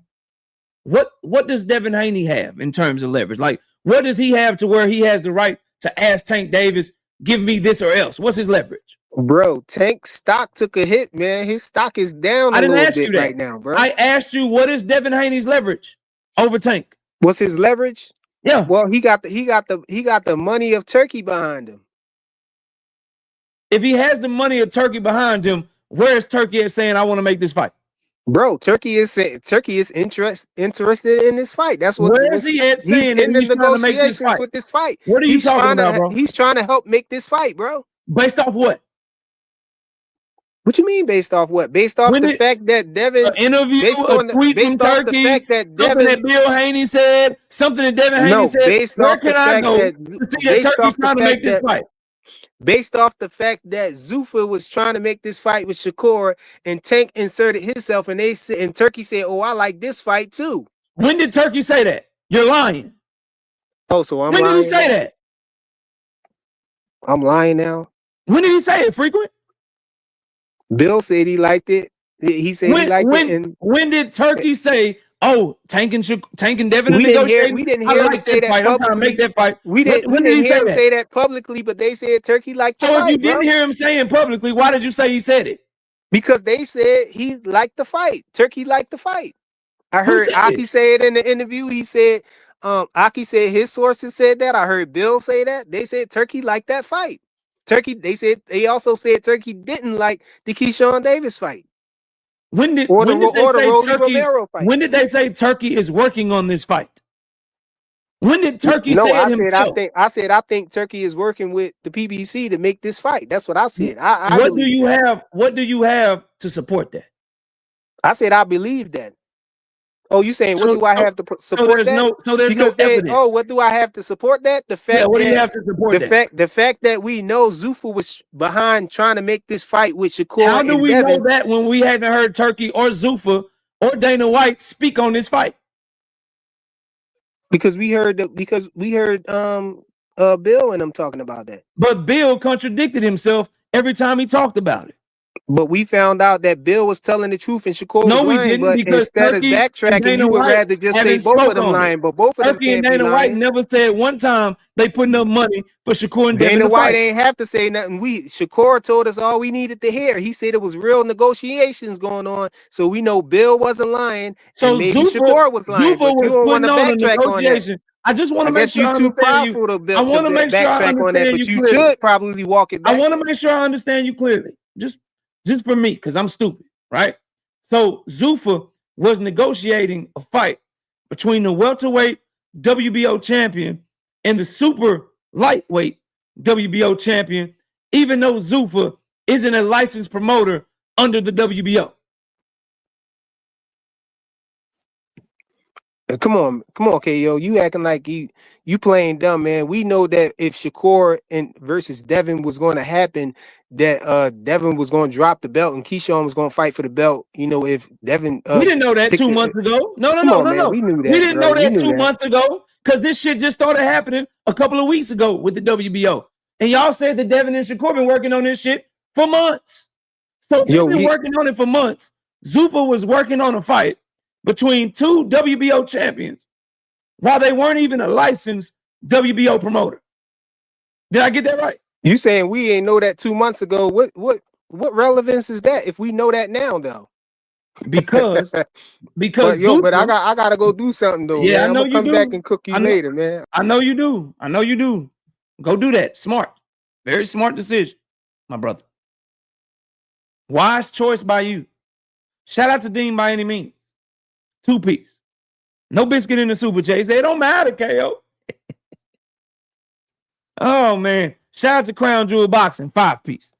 No biscuit in the super chat. He says, Devin can kill all that talk and go up 7 and call out Boots. Man, come on. That's why you want to see Devin get killed like that, bro. Let Tank kill him, not Boots, bro. Shout out to David Lynch, 2-piece. No biscuit in the super chat. Devin Darkwing Duck Haney. Shout out to Gadget X the Ghost, 10-piece. No biscuit in the super chat. He says, I don't get why people believe DHP. If a fighter signed a $100 million deal, pay should already be set. Constantly blaming purse negotiations for fights not happening just doesn't add up because they lying and shit, bro. I'm telling you. Shout out to, oh no, I'm way up. I got to get up here. Shout out to Dean by any means with the 2-piece in the super chat. Just disrespectful to the host. Yeah, bro. Niggas be trying to talk over me because you know what eventually ends up happening is they get their ass put in the blender. Y'all see it. Micro Drake, 2-piece. No biscuit in the super chat. Flyer got his helmet and seatbelt on right now. Juice Vision with the 5-piece in the super chat.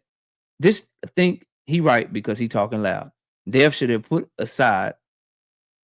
have put an A-side 135er on his list. Dev a duck. Loud and wrong. Damn. Gadget X the Ghost with the 10-piece back in the super chat. Flyer is the epitome of delusion. If Devin can't make any weight Tank wants when he should have stopped using Tank's name for attention while continuing to move up in weight. DHP, epitome of a clout chase. Nah, bro, I'm glad Tank called his bluff. Because here's the thing. If you can't make the weight, if you can't go below this weight or below that weight and all this shit, why you calling his mama a man then? Why you saying all them fighting words if you ain't gonna be ready for the fight? If you can't make the fight? I think Devin Haney fans like the idea of Devin Haney talking crazy to Tank Davis, but not so much the idea of him having to back all that shit up. That's what I think is going on here. Shout out to Slick Fox, 5-piece. No biscuit in the super chat. Like Blaze said, Devin is pump faking with Tank to duck Keyshawn. I hope not, but you can't pump fake because now, so you and Shakur Stevenson negotiations, they fuck up. You fuck up the Keyshawn fight. You fuck up the Tank fight. You fuck up the Rolly fight. The fuck are you doing?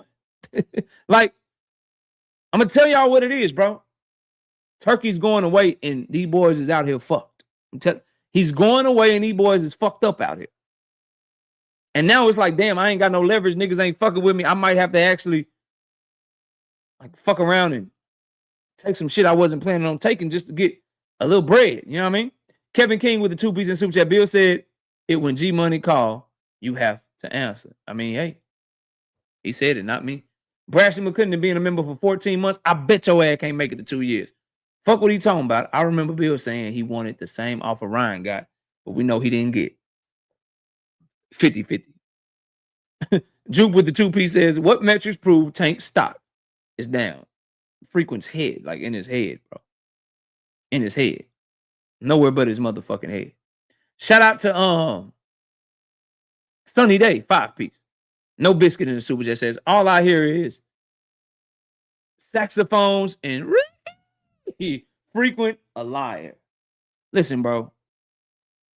I'm glad Frequent came up here because I was about to talk about this next. Anyway, then we'll open up the panel, bro. If Devin Haney don't make this fight now, he a duck. His card has been pulled. The bluff has been called. Straight up. Straight up.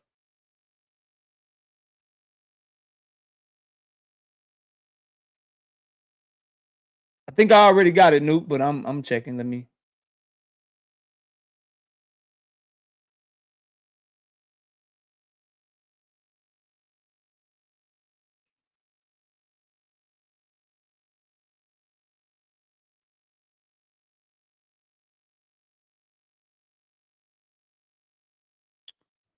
I think I went over it already, bro. But here's the thing.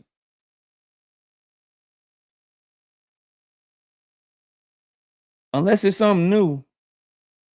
Is this the one y'all talking about? This shit right here? That shit right there, that what y'all talking about?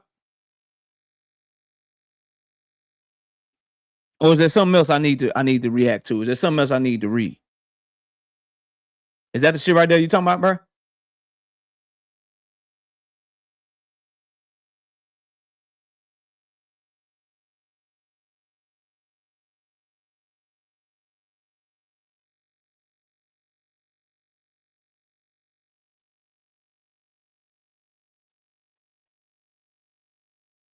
Anyway.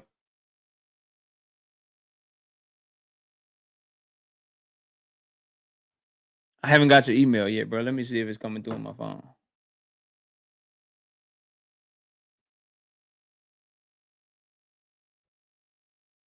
Yeah, I haven't got the email yet, bro. Maybe because you sent the video or whatever. Anyway,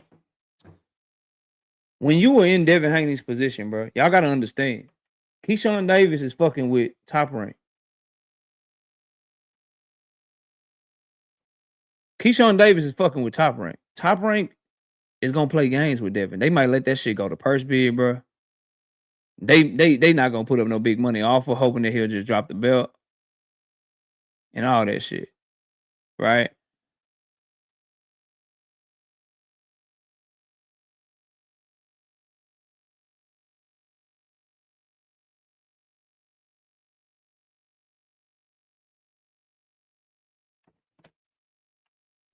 Mm-hmm. Hold on, I got you. Appreciate you, Dank. Appreciate you, Dank. Thank you, bro. Give me 1 second.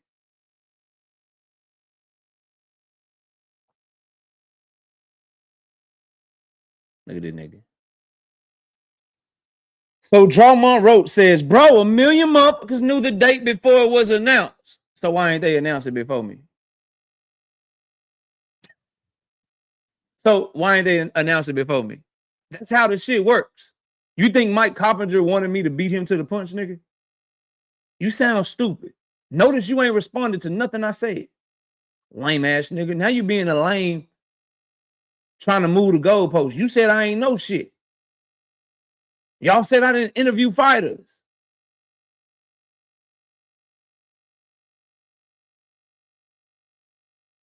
Yeah, that was you. Anyway, he acting like he knew the second it got made, the week it got made. I ain't say that shit, nigga. You so mad. You so motherfucking mad. Well, I understand. Motherfuckers talk and shit get out. Reporters want to be reporters, and dick like him want to get it out early and to say, I told you. So what did you want to do when you were denying the motherfucking report?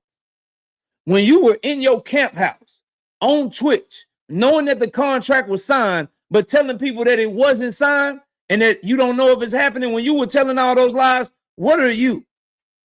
If I'm a D-Rod for telling the truth, for saying the shit that was real the whole time while you were lying about it, only to watch your motherfucking ass come all the way back around and verify the very shit that I reported, what does that make your lying ass, you lying ass nigga? What does that make you? You fucking cap artist? What that make you, bro? See, y'all see how niggas do? It went from he don't know shit, he act like he an insider, to, oh man, shit, 1 million niggas had that shit before it got announced. 1 million niggas had that shit before it got announced. That ain't shit. That ain't shit. 1 million niggas had that shit. Yeah, nigga, you said I ain't know shit though. exposed out here. You fucking with the wrong one. Leave this shit alone, little dude. Focus on your motherfucking fight, nigga. Focus on your fight. Don't lose your fight. Do not lose your motherfucking fight. Don't lose your fight, bro. And I don't care nothing about saying I told you. I just, you know what I mean? I just give people the information that they need and shit. You the one tried to lie to the people to try to make yourself look good. You was the one that was like, this nigga scared. He won't sign the contract. He won't sign the contract. We waiting on that side. My side done. He won't sign the contract. You was the one painting the narrative. You was the one lying. When you know damn well the only reason that fight didn't happen was because he got into it with his BM on Father's Day weekend and ended up getting arrested for a little bit. But the fight was done. But you tried to act like he was scared of you. You tried to act like he was ducking you. And you just mad that I exposed it. Now stop tweeting and typing about me, bro. You making yourself look stupid. You making yourself look dumb, bro. Real talk. Leave that shit alone, bro. You're wrong. You and the niggas like you are wrong. I interview fighters. I do got sources. How the fuck can I get Abdullah Mason on my platform if I don't know nobody? How the fuck can I interview the person that introduced Tank Davis to boxing if I don't know nobody? How the fuck did I know that you was supposed to fight Tank on August 16th before Mike Coppinger if I don't know nobody? How the fuck did I know that Tank Davis had a search warrant or an arrest warrant issued for his motherfucking arrest a month before TMZ or ESPN if I don't know nobody, bro? You sound dumb as fuck. Leave this shit alone, bro. This ain't your lane. You a good fighter.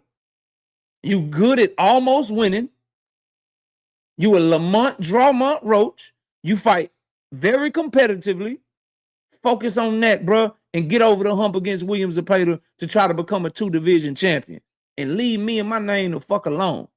I'm more certified than any nigga that you think is cold with this YouTube boxing talk shit. And I'll fuck them all up. And they all know it. Chill the fuck out, bro. You making yourself look dumb. Motherfuckers talk shit and shit get out. Reporters want to be reporters. And D-Riders like him want to get out early to say, I told you so. The best reporters are known for getting shit out early and being accurate. Stupid ass nigga. Stop making me do you like this, bro. The reputation of a good reporter is that they're accurate and they get news before anyone else. Stupid. What are you like? You sound dumb, bro. Reporters want to be reporters and D-Riders want to get it out early. No, stupid. All reporters want to get their information out early before everyone else because it builds their credibility, dumbass. And you really probably think you cooking too. Oh, nigga, I'm going to get him with this one. I'm going to type this shit. I'm going to get him with this one right here. I'm going to get him with this one. What I'm going to say is reporters just want to report shit. But this stupid nigga want to get shit out early. Dumbass. Mike Coppinger, Dan Rayfield, Lance Pugmire, Jake Donovan, Steve Kim. They all want to get shit out early. And I beat him to the punch with your shit. And you wasn't the nigga that told me. And nobody that you fuck with were the people that told me. So how the fuck you think I got it? Dumbass. Now leave me the fuck alone, bro. Go play in traffic. Don't play with me, bro. Boy, sound dumb as hell. Dumb as a motherfucking box of rocks, bro.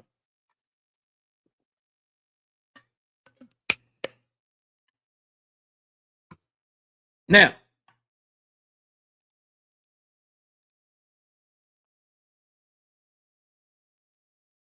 back to what I was talking about. Frequent. Yeah, I'm about to drop the link, Dean. Back to what I was talking about with Frequent, bro. KQKC, what's up, OG? Y'all go subscribe to KQKC and subscribe to my brother Dean by any means. I think I said that already, but y'all go ahead and do that for me. When you're in Devin Haney's position and you fighting on undercards for 2 years straight, and you got a mandatory in Keyshawn Davis, and you don't have any financial backing, and you have you stuck between a rock and a hard place. You got the Keyshawn Davis mandatory that could be called, and you got a big time, big money fight with Gervonta Tank Davis. Now, regardless of what a Devin Haney fan says, those are two tough ass fights for him. Why would you get into negotiations with Tank Davis and duck him to go fight Keyshawn Davis for less money? Mar, what up? The facts are, with the leverage of Tank Davis, regardless of what people like frequent want to say that, oh, he lost his leverage, oh, he's not a star anymore, this is how he performed against Drawmont Roach, that shit don't got nothing to do with can he still sell tickets at the live gate. Nothing to do with will people still pay to watch him fight. The answer is yes, and it's unequivocally yes in comparison to Devin Haney. You can't be, your last two fights, you've been on the undercard of two niggas that Tank Davis knocked out, and on the undercard of a nigga that was on Tank Davis's undercard, bro. This isn't a conversation. And I think what's making Devin Haney mad, what's making Bill Haney mad, what's making fans of theirs mad is that Devin Haney is being told and being let know by Gervonta Davis that this is not a fucking conversation. This is not a negotiation. You say yes, you say no, and we get this shit cracking. There's no back and forth shit. You're getting the biggest fight of your career. You're getting the biggest money that you could ever get. Make the shit happen. What happens is, I think the Haneys thought they were going to be viewed as somebody other than what Drawmont Roach is viewed as. Viewed as somebody other than what Frank Martin is viewed as. Viewed as somebody other than what Hector Luis Garcia or Ryan Garcia was viewed as. No, you're viewed as nothing more than the fucking opponent. The quicker you realize that, the quicker that we get this fight. You do not get to tell me that you are okay with him viewing himself and doing whatever it takes to be the opponent to George Kambosos, but now he got a leg to stand on with Gervonta Davis. You don't get to tell me he gets to be okay with being the opponent to Ryan Garcia, but then he got a leg to stand on with Tank Davis. The shit is crazy. Don't work that way. So if this fight doesn't happen, and it's because the Haney's like, yeah, we pulled out the fight because they wanted a motherfucking catch weight that we wasn't comfortable with. We wanted 144, and them niggas said 142. Nigga, we pulled out the fight. So you pulled out the fight for 2 pounds. So he was still willing to sacrifice 7 pounds from 135 to 142. Only wanted you to sacrifice 5 pounds from 147 to 142.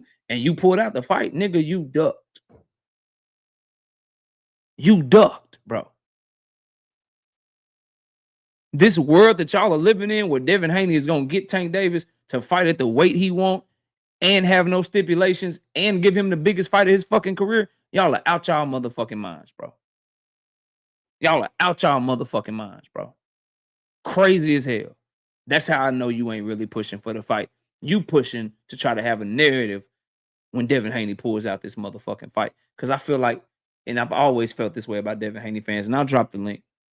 What I've noticed with Ryan Garcia and now Gervonta Tank Davis is y'all are more concerned with being able to blame someone than actually proving what you say you think is right. So you rather just continue to blame Ryan Garcia for cheating, blame Ryan Garcia for Osterine, than actually pushing for the motherfucking fight and seeing if it was the Osterine or if Devin just can't fuck with him. You rather be pushing for Devin Haney to stand his ground with Tank Davis, pushing for Devin Haney to say, no, I just won't accept this with Tank Davis. Because what you don't want to have happen is he accept the fucking fight and Tank Davis knock his block off, and then you don't want to have to do your live streams no more. You don't want to have to do your videos no more. You don't want to watch that nigga have to prove you right or wrong. That's all this shit is. Because you're, contrary to popular belief, it is these niggas that is more attached to a fighter than I will ever be. Yeah, see, people like to put shit on you, like Drawmont Roach is trying to do. It's not true. I have the probably one of, if not the loudest voices that's a Tank Davis fan that talks boxing on a regular basis. And I am also probably more critical of him than anybody else that supports him. I have one of, if not the loudest voices of an Earl Spence fan than probably anybody that's doing this YouTube boxing talk shit. You go show me the other Earl Spence fan that's drawing 500 concurrent viewers at the same time. You go show me another Tank Davis fan that's drawing 500 concurrent viewers at the same motherfucking time.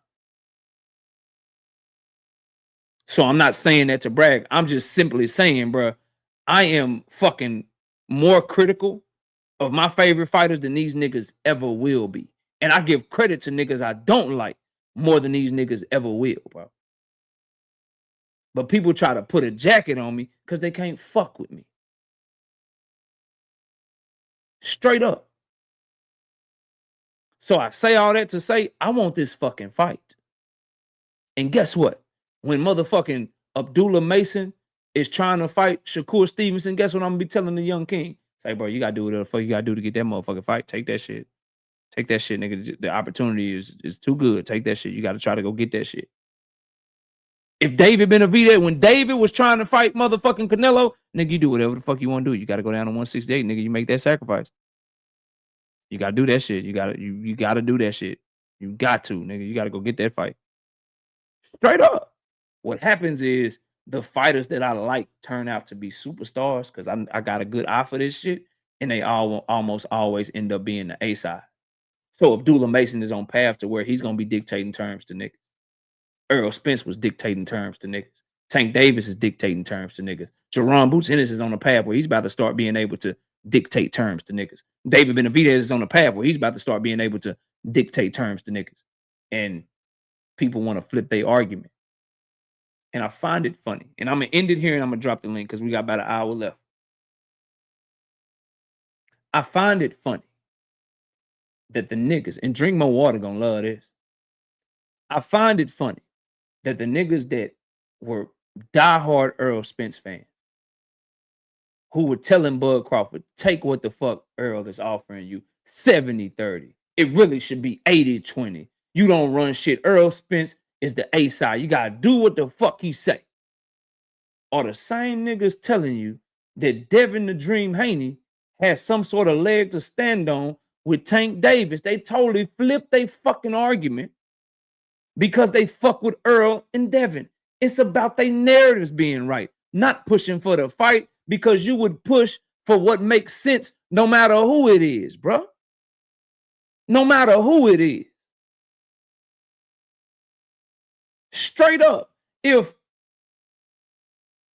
you wanted this fight, you would be having the same motherfucking thing that you had when it was Earl and Bud. But a lot of you niggas don't. And that's why niggas won't debate me. That's why niggas don't want smoke with me, because I'm going to bring it all to the forefront. I'm going to bring it all. I'm like, oh, for real, nigga? That's how you feel? But when it was Earl, you felt this way. Just like Tank Davis and his trainers and shit. Y'all love when Devin trained with the blonde hair, blue-eyed white boy Ben Davison. Y'all love when Devin Haney used Ben Davison to look at his sparring footage, make his game plan for Regis, make his game plan for George Kambosos. Y'all love when he worked with the Italian-American motherfucking Victor Conte. Y'all love that shit. Y'all love that shit. But when Tank Davis is trying to work with Jose Benavidez Sr., oh, that's a problem. That's a motherfucking problem.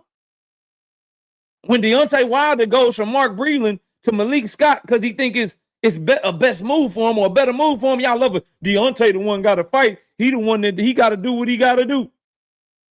He got to do what he got to do. I mean, you can't blame him. He told Mark Breland not to throw in the towel. Mark Breland threw in the towel anyway, and so Deontay fired his ass. But as soon as Tank try to do something that's good for him that he think can help him, niggas get scared. Oh, that's a bad move. He disloyal. He this, he that. Y'all a bunch of hypocrites, bro. Straight up. But I'm off of this shit. Let me drop this link, man.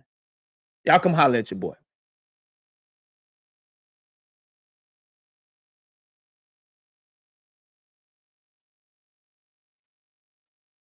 Y'all come holler at your boy, man.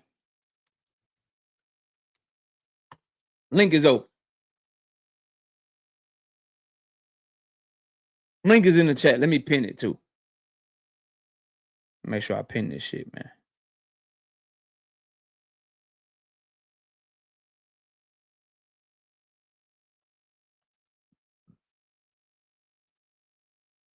Shout out to Just Became. 25 of them things. No biscuit in the super chat. She said, you are cooking, KO. I totally agree. Appreciate that. Thank you. All right, let me get the bros up here. Dean, what's up, bro? Talk to me, fam. What's good with you?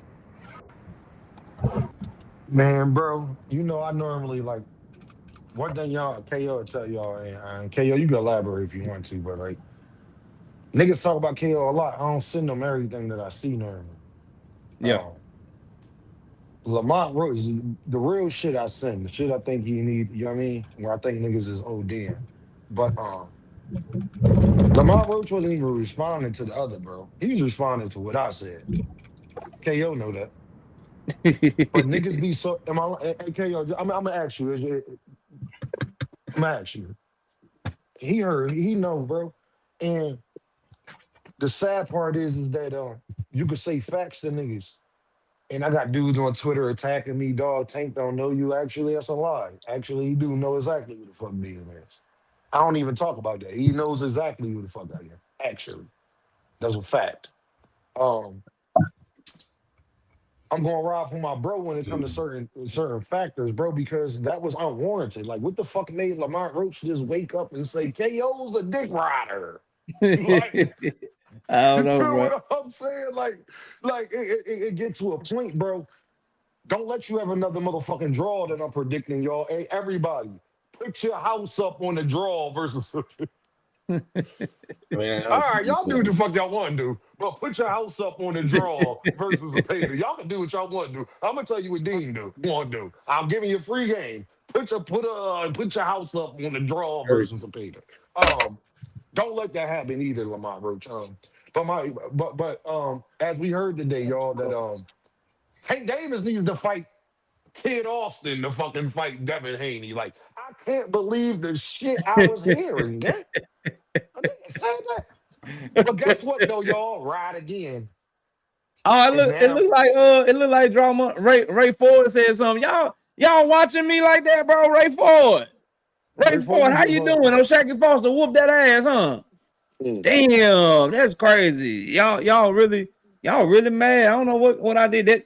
That first segment must rub y'all niggas the wrong way, bro. Don't ever say I don't. Boy, my dog, listen, brother. Don't ever.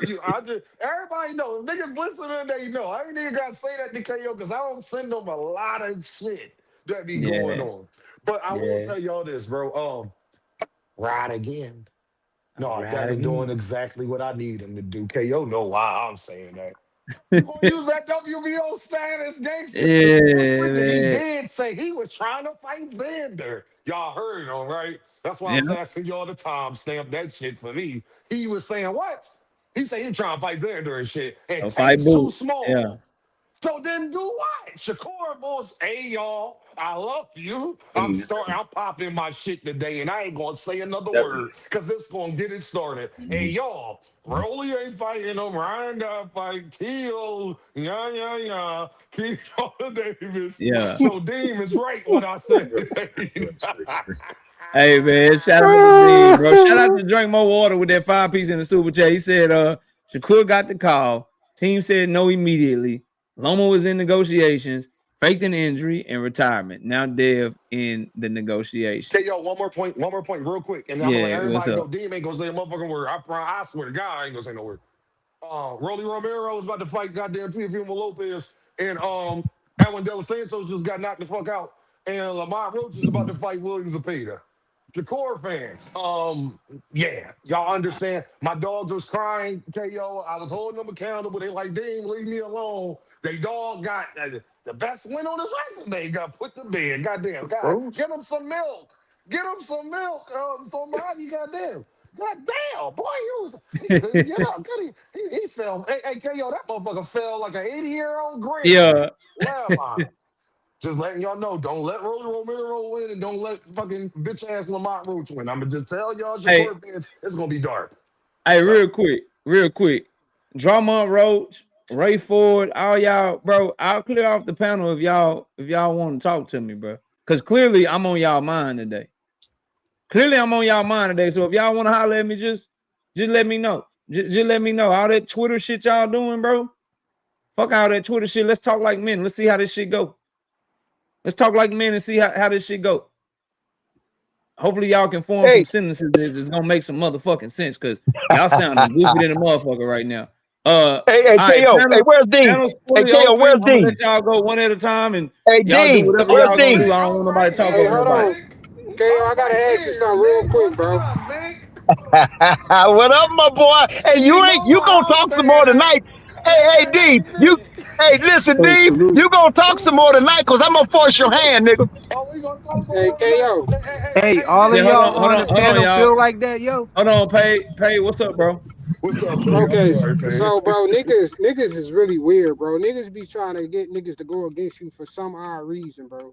Like, if you go back to the video that you made earlier about Boots in the Tank situation, I specifically said under that video, bro, both of them my favorite fighters. I hate that Tank was on some sensitive shit when it came to that. But now I got 4 more context of what was said and how it went. Niggas talk about well, he repeated what you said. I'm like, God damn, I think niggas really be like, niggas can't have their own form of think. Like, you my brother, and I'm always respect you because it's always been that way. But it's like, niggas is weird, bro. Like, what the fuck? So just because KO said something, I'm supposed to agree with what he said? Like, bro, I'm pretty sure you don't want a bunch of niggas always agreeing with you all the time. Like, come on, bro. At all. Hey, speaking of agreeing with him, I got a question, man. It ain't your time, Flyer. Speaking of agreeing with him, I want to know if y'all agree with this. Hold on, bro. Let me pass it. Frequent. Let me pass it around. Victor, what's up, Victor? Hold on. Hey, Frequent. I don't think Pay my was food done. gonna get cold. I don't think Pay was done. Hold on. Everybody calm down. Pay, go ahead and finish, bro. Yeah, so I was like, we all disagree with each other sometimes, but it always on some respect shit, and we all come to a conclusion with the shit. So it's all love, bro. These niggas just be being weird and shit, bro.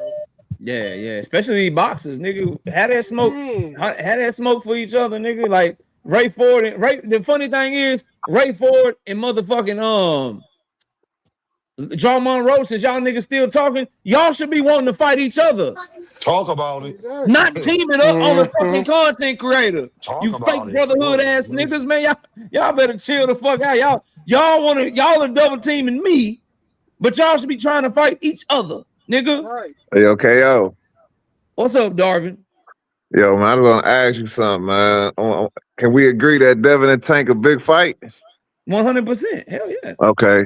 So let's just say this fight fall through, right? Let's say Dev, he be on some ducking shit, right? Yeah. Will we call Tank a duck if he don't call Shakur out like he just did Dev, since he told him to get on the scale? Is that the next big fight after Dev? That's a big fight. I'm saying, is that the biggest fight after Dev, though? Is Shakur the biggest fight after Dev? Tank against Shakur for Tank? Yeah, I think so. So if Dev duck out, and Tank don't call him. Agree with that no more. Hold on, let me finish. I'm asking you a question, bro, because you asked the question. I just want to say no, I don't, because if Rolly Romero go out here and knock Teofimo Lopez the fuck out, I'm not all the way sure about that. When Rolly got all of these niggas ducking, the narrative will be painted much different. If Rolly Romero go here and knock Teofimo Lopez the fuck out, I'm not always sure about that, though. That ain't got nothing to do with them two fighting. That ain't got nothing to do with them two fighting, though. Finish your question. Yeah, that ain't got nothing to do with them two fighting. I'm saying Tank told the man to get on the scale, and I heard Shakur say he know Tank the A side. Shakur said that before. So if Tank don't go for Shakur next, then he ducking Shakur. That's what I'm saying. So let me ask you this. Hold on. Let me ask you this. Do Shakur got to fight? He don't, and he a free agent. That's what's up. What are his responsibilities? What if Tank and Devin fall through and Shakur don't say shit? Well, if I don't feel like Shakur should say something, but like you said yourself, you said Tank the A side. It's not Shakur Stevenson's job to go after the fight. It's only Tank's job. It is. They was just trying to go after the fight. When he told him to get on the scale, Shakur responded, "The guy get on the scales, go FaceTime." How is that trying to go after the fight? What are you talking about? He was agreeing with Tank. He was even saying he got to saying all the little. We can go back through it, but I got a great memory. As a matter of fact, Tank Davis said we gotta see each other soon. Nigga gonna have to see me. And Shakur Stevenson said, like, I don't know what you think gonna happen if you don't fight me. Okay, well, hold on. Let me just say this real quick, there, KO. I'm gonna agree with you on that. but I think this was gonna happen, right? So if that fight fall through, and Shakur come out like, "What's up, then, Tank? Like we gonna make this fight," and Tank never sent it. Is that a duck? No, they should go into negotiations for sure. If so you saying that Tank? If Shakur Stevenson calls out Tank Davis and says, "You ain't got Devin, I ain't got nothing. Let's get it cracking," and Tank Davis don't respond to him, that will be a duck. Yes, in my opinion. Okay, that's all. I just want. All right, I just want. That's but now all let me ask you this: if Tank Davis and Devin Haney fall through and Shakur Stevenson don't say shit, then he was faking. I agree. No, is that a duck? Yeah, man. He ain't even said nothing. Victor, talk why, to me. Why y'all keep saying if it fall through? Y'all mean if Tank Victor, duck, talk right? to me, Victor. Yeah, hey, Then I got Crown, then I got 817. Go ahead, Victor. All right, let me say something real quick, KO. And this is your channel, and you know I respect you as being the host of your channel. But what I'm saying to you is, I'm talking about I don't know what a system.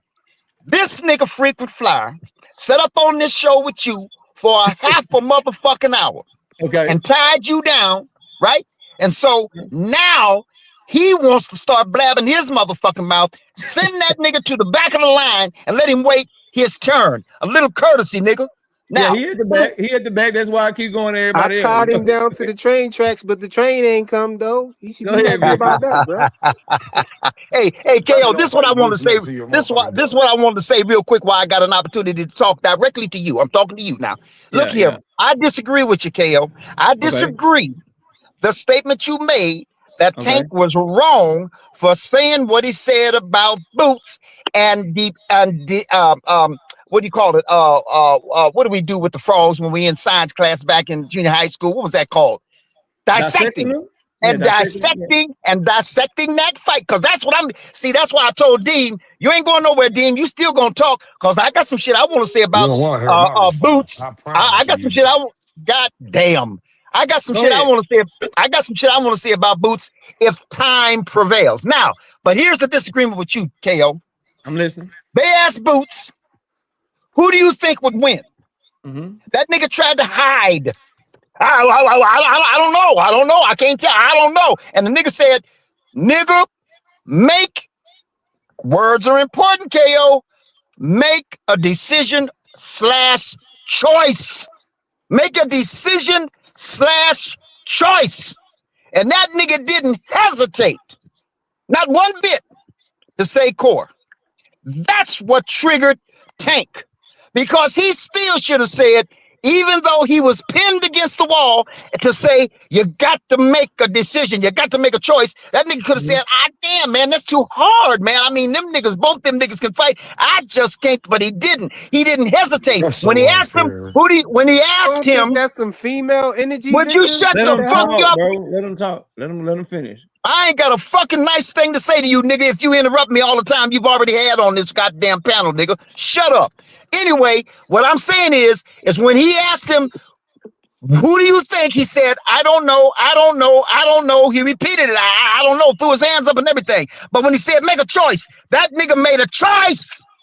He didn't say, well, I think I might lean towards. He made a choice. He answered the question, one word, core. And that choice is what triggered Tank. Now that he thinks and chooses Core to beat Tank's ass, hell yeah, Tank has a right to come out and say, nigga, are you out your fucking mind? And that's why Tank said, why? When the motherfucking interviewer asked, not it wasn't the interview, but it was one of them press conferences, he said, what about Core? And Tank said, for what?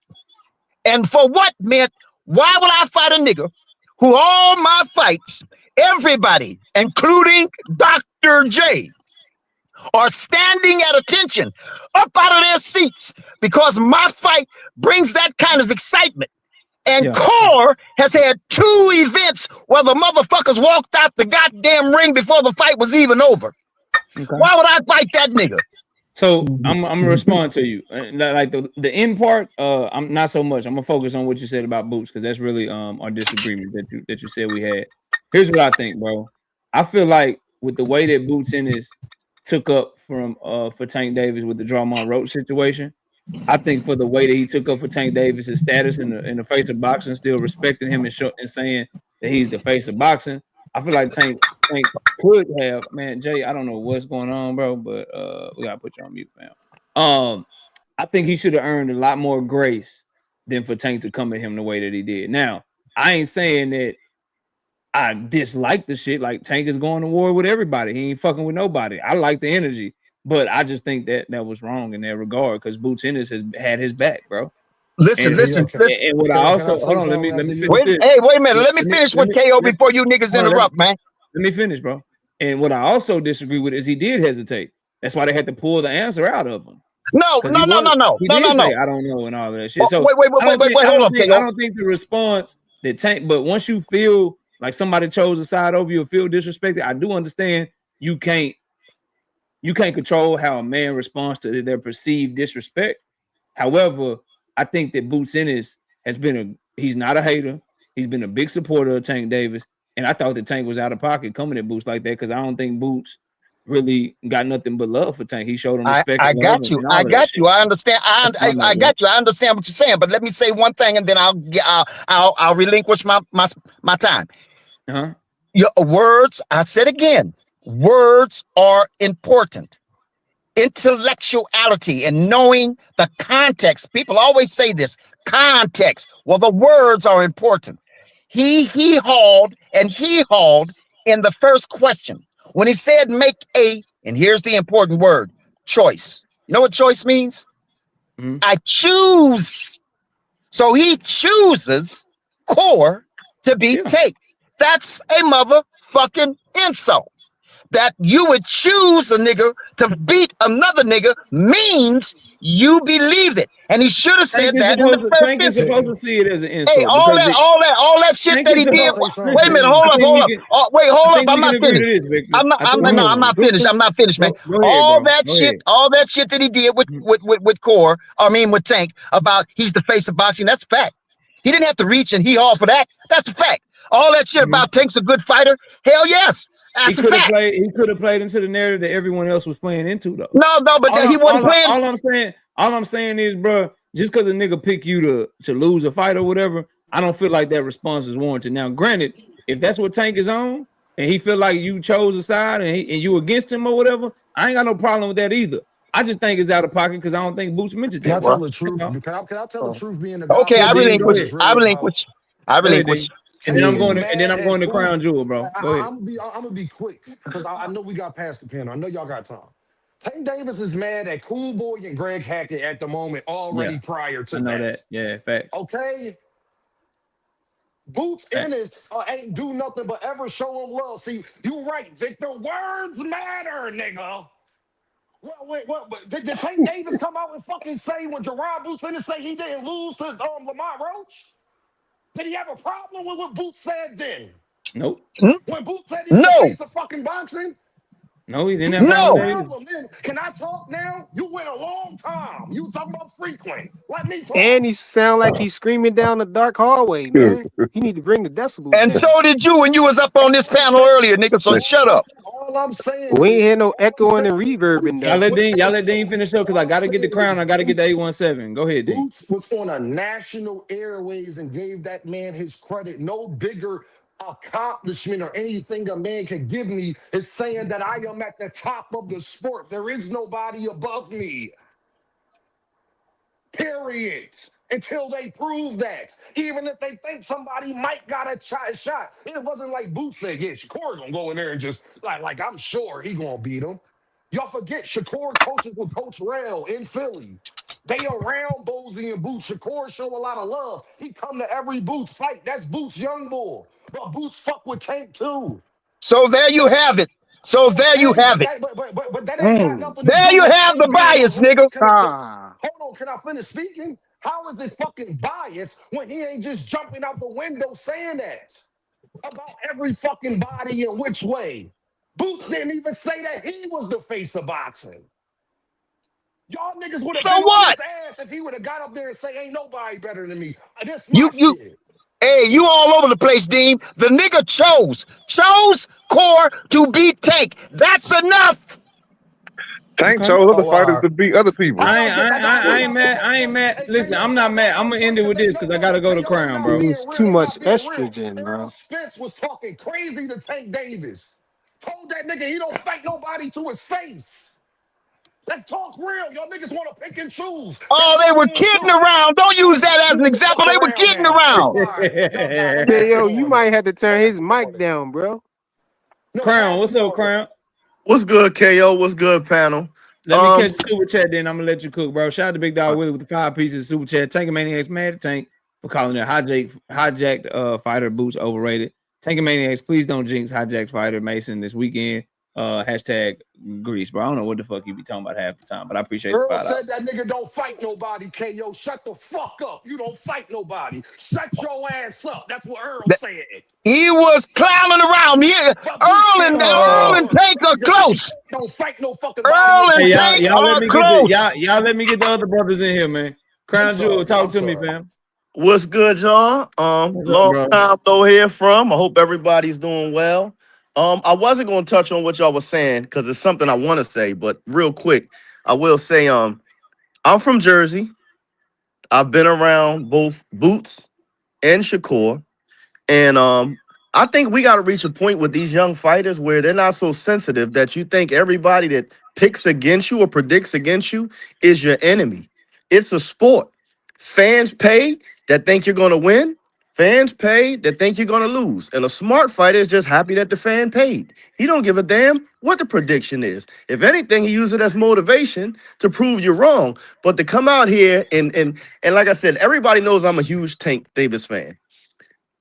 To come out and insult everybody just because they pick against him in a fight is ridiculous. I heard somebody say earlier it's feminine behavior, and I think it is. I think we have too many young men being raised Absolutely. primarily by women, and they're overly emotional. Someone should be able to pick against you in a sport and it not be your dire enemy. Your job is to win them over as a fan. That's what athletes do. With that being said, I don't want to waste any more time talking about anything involving Boots going back and forth with somebody he's not going to fight in the aftermath of the biggest win of his career and the introduction of a second Boots character. I think Boots' entire career, we've recognized him as a flashy, talented, athletic, fast, powerful fighter. And that guy, I will name Designer Boot. That was Louis Boots. On Saturday night, I was blessed to be in attendance on floor level, and I got to witness for the first time steel toe construction boots. He got cracked with a big Hey, shot. who is talking right now? I Y'all? feel like Crown it bothered Jewel, man. him. I feel like it bothered him, and he put his steel toe construction boots on, tightened his defense up, and commenced to breaking Xander the hell down to the point where by the end of that round, Xander was falling in trying to hug him. Complete turnaround. Anybody who thinks that was something negative that happened last night that's going to make everybody so happy to fight Boots, you're out of your damn mind. Everybody gets hurt. Ali was down. Floyd's been hurt way worse than what you've seen with Boots. I mean, Tyson's been knocked out. Whoever you want to name. If you stay around long enough, you're going to get hurt. And it may not be against the biggest, best puncher you ever faced. But the real measure is what happens after you take that big shot. And what happened after he took that big shot, like I said, he turned into construction boots and went to hell to work. And it ain't nothing more shameful in boxing than somebody beating you into submission, especially as a world champion. And I will say this before I close. Xander's corner failed him on Saturday night. After round 5, it was evident this man gave all he had in 3 and 4. Boots ate that shit up, reassumed control, and like I said, broke him all the way down. Anybody that was there knew this man is done. He can't miss him with anything he's throwing. And at that point, Xander's shots had nothing on him. It's much easier for a fighter to get mad at his corner and come back psychologically from a fight being stopped too quick. But when you let a young fighter, who I think is immensely talented and had a bright future ahead of him, get beat into submission, I'm not sure what type of psychological fighter we're going to have when he tries to come back. Damn. Shout out Detroit Mike with the 2-piece in the super chat. He said absolutely nothing. He's just showing love to the channel. I appreciate you, big dog. Michael Drake with the 5-piece. In the super chat says KO, if Tank versus Dev doesn't happen, who does he fight next? Realistically, I think Gary Antoine Russell could be an option. With Pitbull fighting Nestor Bravo now, I think it is. Forgot who Pitbull. I don't think him and Gary Antoine are fighting no more. So that could be a realistic option. Gary Russell Jr. could be a realistic option. There's some other fights out there for him under just like an in-house PBC type vibe. But I'm holding out hope that this fight with Devin Haney gets done, man. We got David Lynch with the 2-piece in the super chat says, let's get those likes up. He's right, goddamn it. He's right. We got FaZe in the building with the 5-piece in the super chat. AB picked Earl and Bud shook AB hand before and after the fight versus Earl. It's a sport. Why so sensitive? Shout out to FaZe again with that super chat. 817. I know you lit, man. Talk to me. Talk to me, 817. My boy, what's going on, man? I'm chilling, man. What's good? Much love to the panel. Look, I'm a little hoarse from the fight this weekend, but I want to say a few things. I was quiet the entire time when this fight was made, leading up to it. You know what I'm saying? I made sure not to get on nobody's lives or nothing because I wanted to hear what folks had to say. You feel me? Yeah. And here's my 2 cents, bro. First of all, KO, it's funny, in regards to the other shit you got going on, it's funny how you ain't nobody, but everybody hear what the fuck you got to say. You feel what I'm saying? Like, that shit is wild to me. All these niggas, they paid, they in the sport, they this, that, and the third, and they know what the fuck you saying, but they telling everybody you a nobody. You feel me? That shit contradicts anything that comes after that. So, moving on from that shit funny. Like, you know what I'm saying? Boxers, get your shit together. When it comes to Tank Davis and the rest of the guys, notice how I said, and when it comes to Tank Davis and the rest of the guys, let's keep it a buck. We've been watching this shit for a long time. I know I have. Coming up, all these guys were looked at as talented, and every time they put a microphone in any one of their faces for any elongated amount of time, Tank Davis' name got mentioned. Okay? They all kind of looked up to bro, and he know that, and he done told y'all that in so many words, but Tank ain't an articulate person. Yeah, he emotional as fuck. We all know. He got some trauma. You feel me? So for him to respond to Jaron in that way, when we already understand where Jaron was coming from, that's Tank Davis in a nutshell. For us to criticize him at this point, we know who the fuck he is. You feel me? We don't love Tank for the person he is outside the ring. We love him for who he is in the ring. You dig? So do with that what you will. But in closing, when it comes to Jaron, oh yeah, Devin Haney, stop the bullshit, bro. It's Jaron Ennis at 154 pounds. It's Tank Davis weigh at 135 pounds. Bro, anybody that's somebody that you can keep in your mouth to keep relevant, Bill gonna do that. So we know what that is. We'll see what happens. But when it comes to Jaron Ennis, bro, when this fight was made, this is one of them classic, if Xander loses, it was a great challenge for him and it'll boost his career, move him on. Jaron, he got to win a certain way. He got to look good when he go in there. Who he bring out or who bring him out is important. What he say afterwards is important. And we already had lined up who the fuck is next for Jaron Ennis. And everybody was ready to critique every fucking minute of that fight. Okay? And when it come to motherfucking, when we talk about punches received and thrown and shit, I don't know if y'all motherfuckers didn't watch Bam and Vargas fight, but Vargas was putting some motherfucking shit upside Bam head. Bam was giving it back to him, but it wasn't like Vargas wasn't finding his ass. Y'all act like y'all ain't see Bam out there with them goddamn glasses on. Say, bruh, when Mexicans go fight, it's rock'em sock'em robots. Motherfuckers talk about their heart, this, that, and the third. It's a Mexican pride, El Puro, none of that shit. When a black man out there, his motherfucking ass can't get touched, and he got to put in motherfucking work. He got to be articulate. He got a whole bunch of shit that he got to hold up. Facts. And then here's another thing, too. We criticize the fuck out of these fighters when they fight fighters that we know are below they fucking caliber. What have we been doing? What have y'all been doing for Jaron Ennis this entire fucking time? Because you felt like he hadn't fought a fighter that was at his motherfucking caliber, right? So, you know, when they do fight a motherfucker like that and they do put their shit on the line, when they do bite down, when they do get in there and give you what the fuck you want, you ready to tear them the fuck apart. The shit is lame as fuck. The man went in there and established the jab in the first 7 seconds. My wife was sitting right next to me. I told her, I said, babe, if he go out here and he establish some shit in the first few seconds, he gonna know he got him. Because if I can get this off on him, see, Jaron the type, he gonna get something off on you, then he gonna try some other shit. Then he gonna try some other shit. Then he gonna try some other shit. Then he gonna try some other shit, right? Then he know out of them 6, 7, 8 things I tried, I got 5 of them I can go to, and now you don't know which one he fucking going to. That's what he did with Xander, and he did that shit within 45 fucking seconds. But see, you know, listen, man, you know, all you dick riding ass niggas out there that was worried about him upsetting the apple cart, you feel me? A few years ago, y'all knew what the fuck y'all was seeing, right? And I'm gonna tell you something.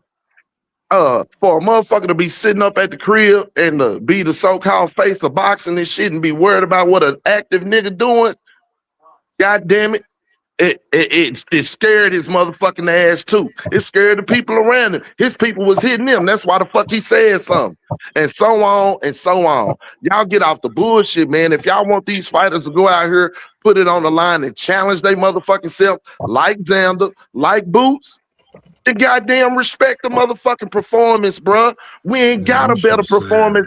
We ain't got a motherfucking better performance out of one of our type fighters in the last few fucking years, bro. Gavel bang.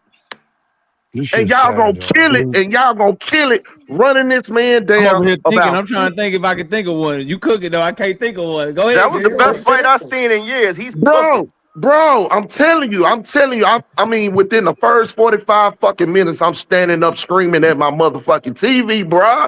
Because that's what we want. Nobody sat down when the fight started. Man, last time you seen a live fight where the crowd started the fight off standing up? I ain't seen that since Tyson. Facts. Okay. Benavidez and Zerto was a good fight too, though. I'm talking about I was in the building. Everybody was standing up when the fight started. And my brother, I'm going to tell you why. I'm going to tell you why, my brother, before I get out of here. I'm going to tell you why. Because we know what we've been seeing the last couple of years, right? Well, you ain't got to tell me, bro. We know what we've been seeing, and to finally, right? To finally have it put on display and quote unquote challenge,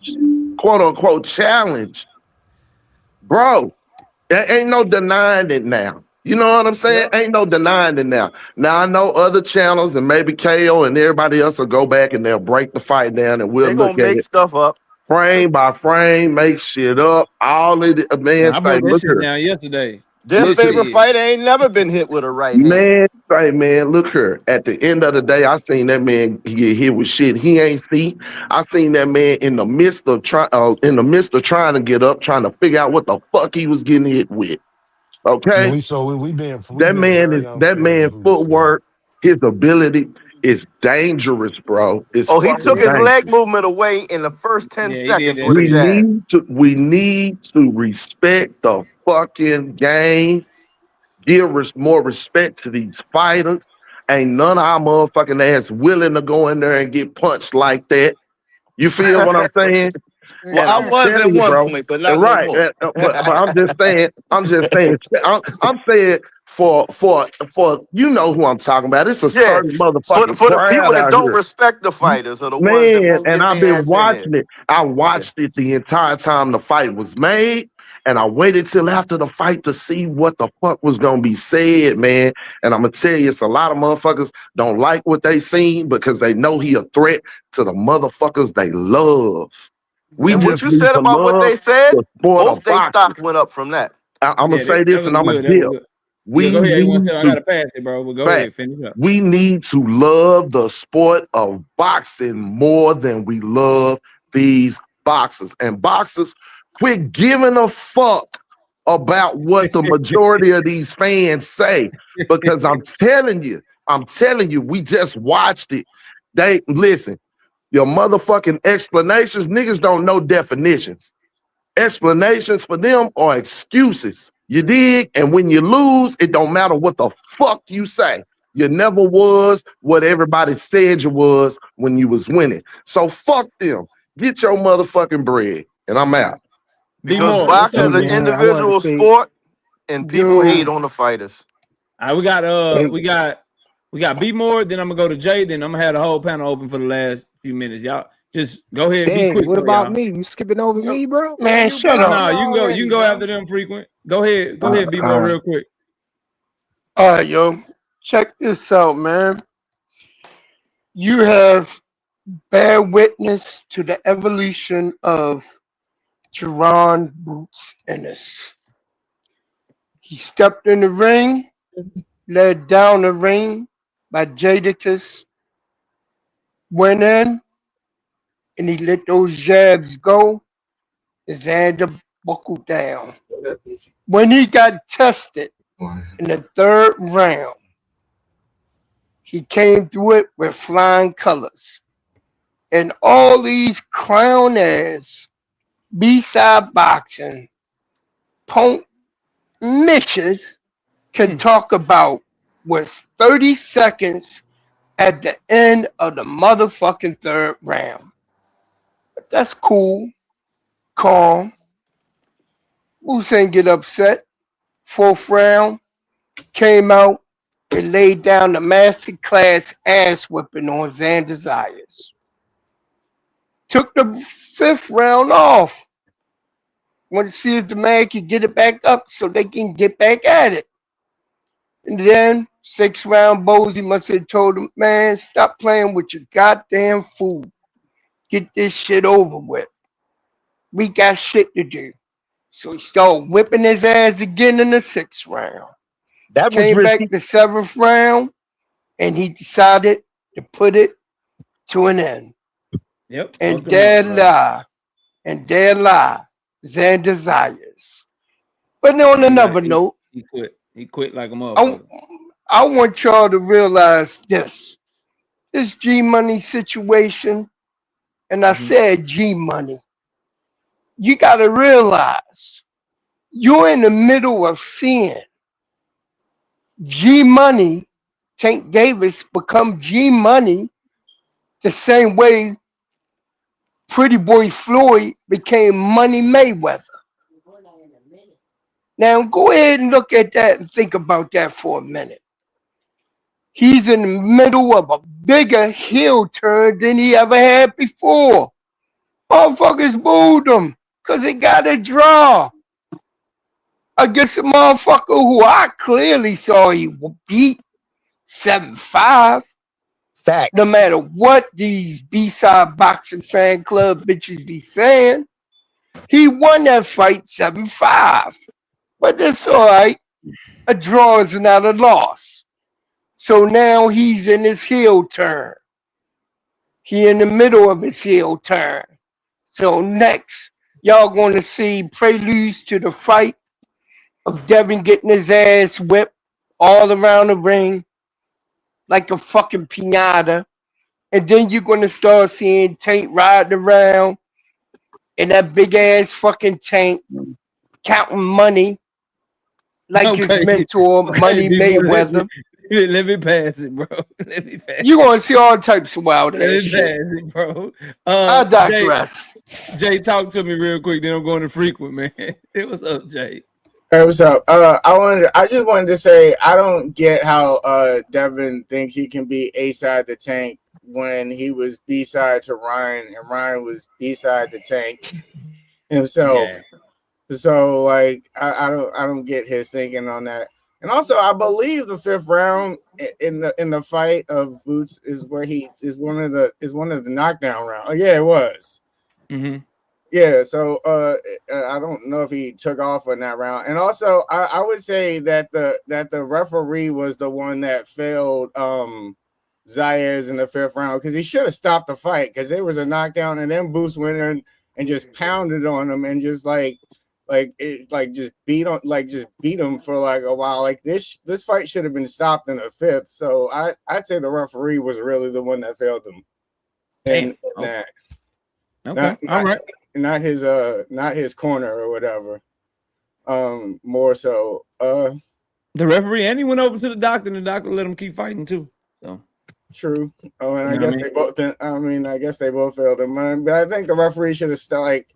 I don't think he was like fighting back. Like I think he like Boots is just teeing off on him. Like reasons for the ref to stop the fight came up. Maybe there wasn't reasons for the doctor because I don't know. The doctor, is a doctor. He has to look at doctor shit, and I don't know that. But I believe if you're not fighting back or whatever, and someone's teeing off you, a referee can stop the fight. So like that's just I don't know me. Gotcha.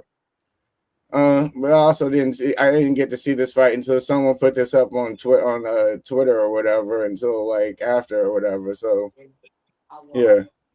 Man, Rico was fighting back against you. Let me see what my dog Frequent. Go ahead, Frequent. Yeah, I just wanted to say let Crown know, man. Earlier he was cooking 100%, man. It's a chemical imbalance, man. A bunch of estrogen in some of these dudes, man. For Tank to go off on people for not picking him in a fight is just crazy. I don't understand that, man. And Tank said himself, all he had to say was, I don't know. Stick with I don't know, nigga. Victor, you ain't gotta defend Tank and agree with Tank for everything. I'm not defending Tank. I'm defending the concept. For everything, bro. I ain't defending Tank, nigga. I know I don't have to defend Tank. I'm defending the concept, nigga. Tank, man. Cut it the out, side fucking psychology of it. How am I wrap it up when he just screaming down a dark hallway all night long, man? Just talk, bro. I'm trying to talk, man. It need to be some order up here. People need to stop talking when I'm talking. Hey, calm your ass down, Frequent. Go ahead. Go ahead. You know what I mean? Go ahead, man, I just think cut it's that shit out, man. Go ahead. I just wanted to find out. I'm still in disbelief, man, that it's people who actually believe that if Devin don't come down below 144 to fight Tank, then he ducking, Are y'all that far going, man, that y'all think that Devin can make 135 or something for Tank to fight Tank? Bro? Yeah, that's what y'all acting like. He ain't making it down. He barely can make 144. We know that's why Shakur wanted to fight him at 144. And on top of that, we saw. Fam. It's okay. They're gonna meet in the middle, bro. They deserve. Devin's gonna meet him in the middle. It's okay, bro. 144, he's not gonna get Tank to give up 9 pounds. And he only gives up 3. That's not Tank gonna is happen. at 140 right now, man. Can I say, as the Ryan Garcia, Tank was about to actually fight? I really hope that Tank wins. Tank was about to fight Jake Paul at 195, man. Come on. Oh, shut up with that. You gotta stop coming with them dumb ass talking points, bro. That I'm saying he was about to go past 144. No, he's about to go past 147. You don't know what Tank Davis is gonna weigh. What Jake Paul was gonna weigh, Tank Davis wasn't gonna weigh, bro. Stop it, fam. The difference is Devin Haney is a much better fighter and a bigger threat than Jake Paul. So it's not the same thing, my nigga. Okay, let me cook y'all like this then. We saw Tank. You ain't cooking nobody. We saw Tank and Shakur playing around, stepping on the scale. I stepped on the scale too, by the way. But we saw them stepping on the scale and everything, acting like they about to fight and everything. Shakur weighed in at 148. Tank was 144 or something or whatever. You know what I'm saying? And Tank inserted himself in the conversation when the weight was on the table of 144 between Shakur and Devin. And so Tank wanted to fight. Didn't we hear you talk about this earlier? That was on the table right there. 144. I'm gonna tell you. Anything below 144 is a duck, bro. I'm gonna tell you what it is. Your boy fucked up. I'm gonna tell you how he fucked up. Then I'm gonna pass the juke. Anything below 144 is a duck. Let me tell you what it is, bro. Let me tell you what it is. This is where your boy fucked up at by throwing that weight out there publicly, because now you dealing with Al Heyman. And nigga, if you telling Shakur Stevenson you'll make those type of concessions, the fuck you think you gonna have to do with Tank? Because who's a bigger name, Tank or Shakur? See, Devin would actually have an argument to have some sort of leverage over Shakur. He has no argument versus Tank. he fucked up, and he put himself in a horrible position. He fucked up. Your boy fucked up. He should have kept his motherfucking mouth shut. Because if you'll give Shakur Stevenson a catch weight of 144, you clearly will give Tank Davis a catch weight of 144 plus a 10-pound rehydration limit. Hell no, we ain't doing no rehydrations, bro. You're gonna give Tank more than what you're willing to give Shakur. That's just what it's gonna be, bro. Or you're gonna be painted as a duck, and I'm gonna be right here to make sure that shit happens. Y'all the only delusional fan base that's gonna be running with that. Everybody else is gonna say that Tank is the duck, bro. Because we know Devin can't make nothing below 144. It's bigger than your fan base. So call it what you want. But this let me ask you a question. Let me ask you a quick question. But this let me ask you a question, KO. Will be heard more than your message. Let me go to Juke though. Hold on. Let me ask you a question real quick. No, I just want to ask you a question. I'm gonna ask you a question and that's it, bro. I just want to ask you a question and that's it. Hold your question. I'm gonna let her cook, and then you ask me a question after she cooks. All right, you gotta pull the time clock out for Juke though. Good evening, KO. How y'all doing? Chilling. What's up, Juke? Hello. I want to say a few quick points. I just want to say that so when it comes to this whole like Devin and Tank situation, so no, I mean I agree with you. It absolutely would be a duck because at the end of the day, you can't cry. Oh, I can't make 144. You didn't know that before you put a lightweight on your list, and that's why I always mentioned that I was like he shouldn't have lightweights on his list. He shouldn't have lightweights on his list. This is not how boxing works. And Devin fans will fight me tooth and nail, and it's coming back to bite. You don't do that because at the bare minimum, if you were on an even playing field, let's say you're on an even playing field, you're supposed to meet in the middle, right? Like, and that's kind of what him and Shakur are doing. You're kind of meeting in the middle. He's at 140, you're at 147. You're gonna meet somewhere in the middle, which is 144. Okay, fine. But Tank is still at 135. So you meet in the middle. The middle is 141. So and that's when you're on an even playing field. They're not even on I'll take at 135 and he weighed in at 144. I didn't interrupt you. You need to relax. Get some self-control. We talking about Tank emotional. You kind of acting like him. So one thing is that that's the middle. So, but meanwhile, most A-sides don't meet you in the middle. You come to them. So even if Tank is even considering meeting you above 135, he's already being generous. That's just a fact. That's just the reality of the situation. And y'all love the A-side, B-side when he was telling Shakur 25%, despite the fact that they're actually closer in market value. So Tank could really be like 25%. So no, it's not unfair. And if you felt that you couldn't make that weight, then maybe it was a dumb move, like I said, to put a lightweight on your list. And then you're going to also make the most money. It's not wrong. If not, stop calling out lightweights and stay your big behind at 147 and shut up. Now, moving on to Tank. Tank is wrong. I understand he's always been emotional about, if you pick me or you against me. He just has this weird situation. That's just how he is. It's always been. It is what it is. Right? That's how you feel. You picked against me. But at the same time, I disagree with it. Like, I think him and Shakur are 50-50. I do, and I don't care. That's my stance. And I think that Boots has been very supportive of him, and I think that he went a little too far with that. Like, I understand he's like, I don't like him, stay over there, I'm mad. But when you start saying he's overhyped and all that, and you start talking, you're going a little too far. Thank you, G. I can't ride with you on that. I can't ride with you on that, and that's okay. Yeah, no. But guess what? We don't gotta ride with our favorite fighters on everything. That's the hell beauty. No. What the fuck? That's the beauty of having a brain. But guess what? I also think folks is gassing it because the same people who go running the Tank fan saying, "What do you think about this?" didn't say a damn thing when Devin Haney was trashing Boots and said, when they would compliment him saying they both got good jabs, yeah, but he ain't doing it at the level I did it though. Devin Ben said that Boots wasn't on the level, and all Devin Ben sneak. Not to cut you off, I'm gonna let you keep talking, but I've always felt there's some infatuation that other fan bases have, specifically Devin Haney fans, with hearing Tank Davis fans speak negatively about Tank. I was talking about this yesterday, KO, with Supreme. They have this this like fetish of like, y'all gotta criticize him. But my thing is this: I think Tank needs to shut the hell up. Or if he is gonna talk, it needs to be on a therapist's couch. That's just my opinion. However, my thing is, he needs to shut the hell up. But guess what? If you want running in here telling us, hey, look what Devin said about Boots. Look what Devin said, because Devin trashed Boots more than one occasion. If you want in here making this a big issue, dragging it out, you might also need to follow that same advice of shutting the hell up. I don't want to hear it. So when it comes to y'all asking, what do you feel about it? I feel the same way y'all felt about it when Devin did it. I feel the same way about it when Devin got domestic violence charges. I feel the same way about it when he was jumping other fighters with his whole crew. That's how I feel about it. That's my official stance on that. But that's all I already got, KO. Already. All right. Go ahead, y'all. Yeah, I wanted to ask y'all, man, as boxing fans, man. Mm-hmm. Do y'all really want to see a fight where Devin where Devin struggles to get down to 144? And I want to ask you as a boxing fan, and y'all you want would to see just shut the fuck up for a half hour. Baby ass bullshit.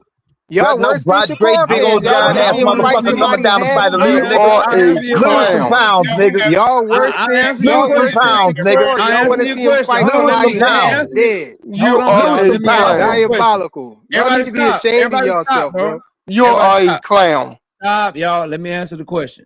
The answer to the question, Frequent, is very simple.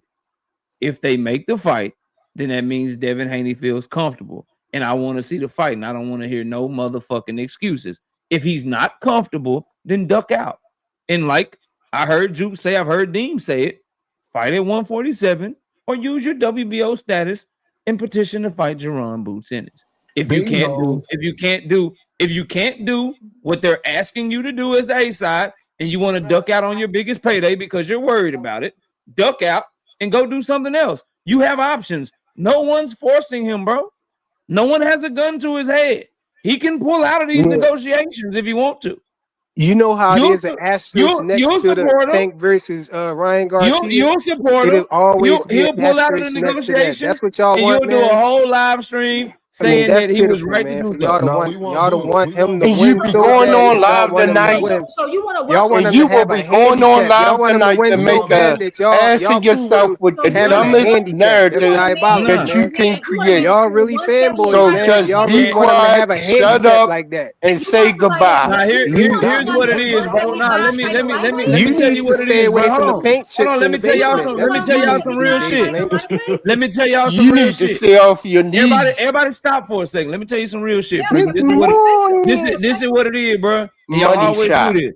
You want to make it seem like Devin's not looking for his own advantage. Like, see, that's my thing with you niggas. Like, Devin wants to have the no rehydration clause. He wants to have the fight at 147 if he can. He only wants to cut an extra 3 pounds and make Tank Davis come up 9 pounds if he can do that, because he's looking for an advantage as well. He wants to outweigh Tank Davis by 25 pounds the night of the fight. What pisses me off is that you guys refuse to acknowledge that. They're both looking for Tank Davis doesn't want this nigga outweighing him by 25 pounds. He's more comfortable, like, nigga, you can outweigh me 10 to 15 pounds, cool, no problem.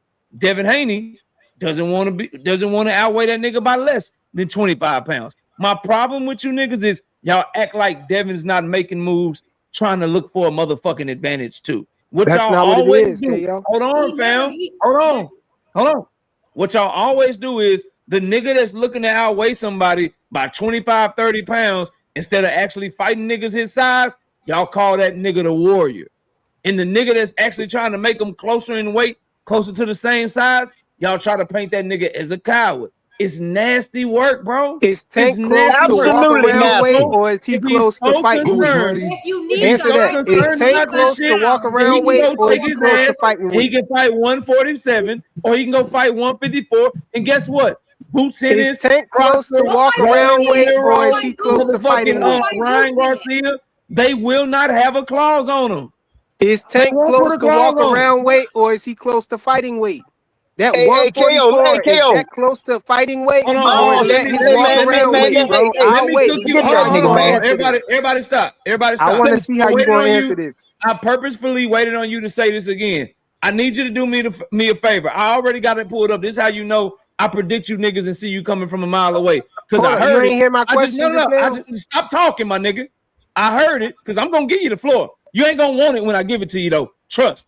I heard you say it before. And I just waited on you to say it again. Could you please do me a favor and tell me when Tank Davis weighed 144 pounds? Bro, that was years ago, bro. Come on, you pulling up something that's from years ago. We talking about now. We talking you about said he weighed almost in. 2 years You later. said he weighed in It's not almost 144 We talking about almost pounds. 2 years. When? We talking about Almost 2 almost years 2 years. You lying. said you gonna give me the You're floor lying. now.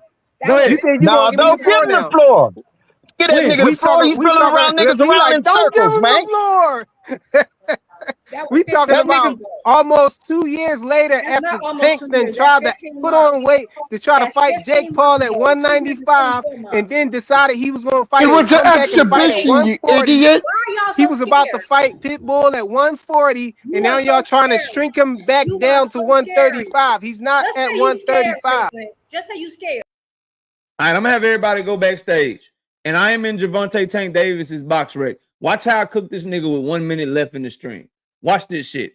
These are all Tank Davis's weights for all his professional fights for his entire career. Salute to everybody that came up here. Salute to Dean by any means. Go subscribe to my brother. Salute to everybody that came up here. Let me show y'all how niggas be lying. Gervonta Tank Davis, 125, 127, 129, 126, 131, 129, 127, 132, 126, 128, 132, 132, 134, 133, 131, 135 and a half, 129, 130, 132, 129, 129, 129, 134, 129, 139, 134, 133, 134, 135, 133, 133. Could you please tell us frequent again? Oh, don't go nowhere. Don't go nowhere, bro. Could you please tell us again which one frequent? Can you tell us which fight he weighed 144 pounds? I'll be waiting on your answer. I'll be waiting on your answer. Please let me know which one of his fights it was that he weighed 144 pounds. If you go live tonight, go over that in your live stream. Tell us which motherfucking fight he weighed in 144 pounds at. We'll be waiting patiently for your motherfucking answer. Salute to y'all. I'll be live Wednesday night at 7:30. It's your boy KO. Another 5-1 in the books. We'll see y'all soon. We out of here, y'all. Peace.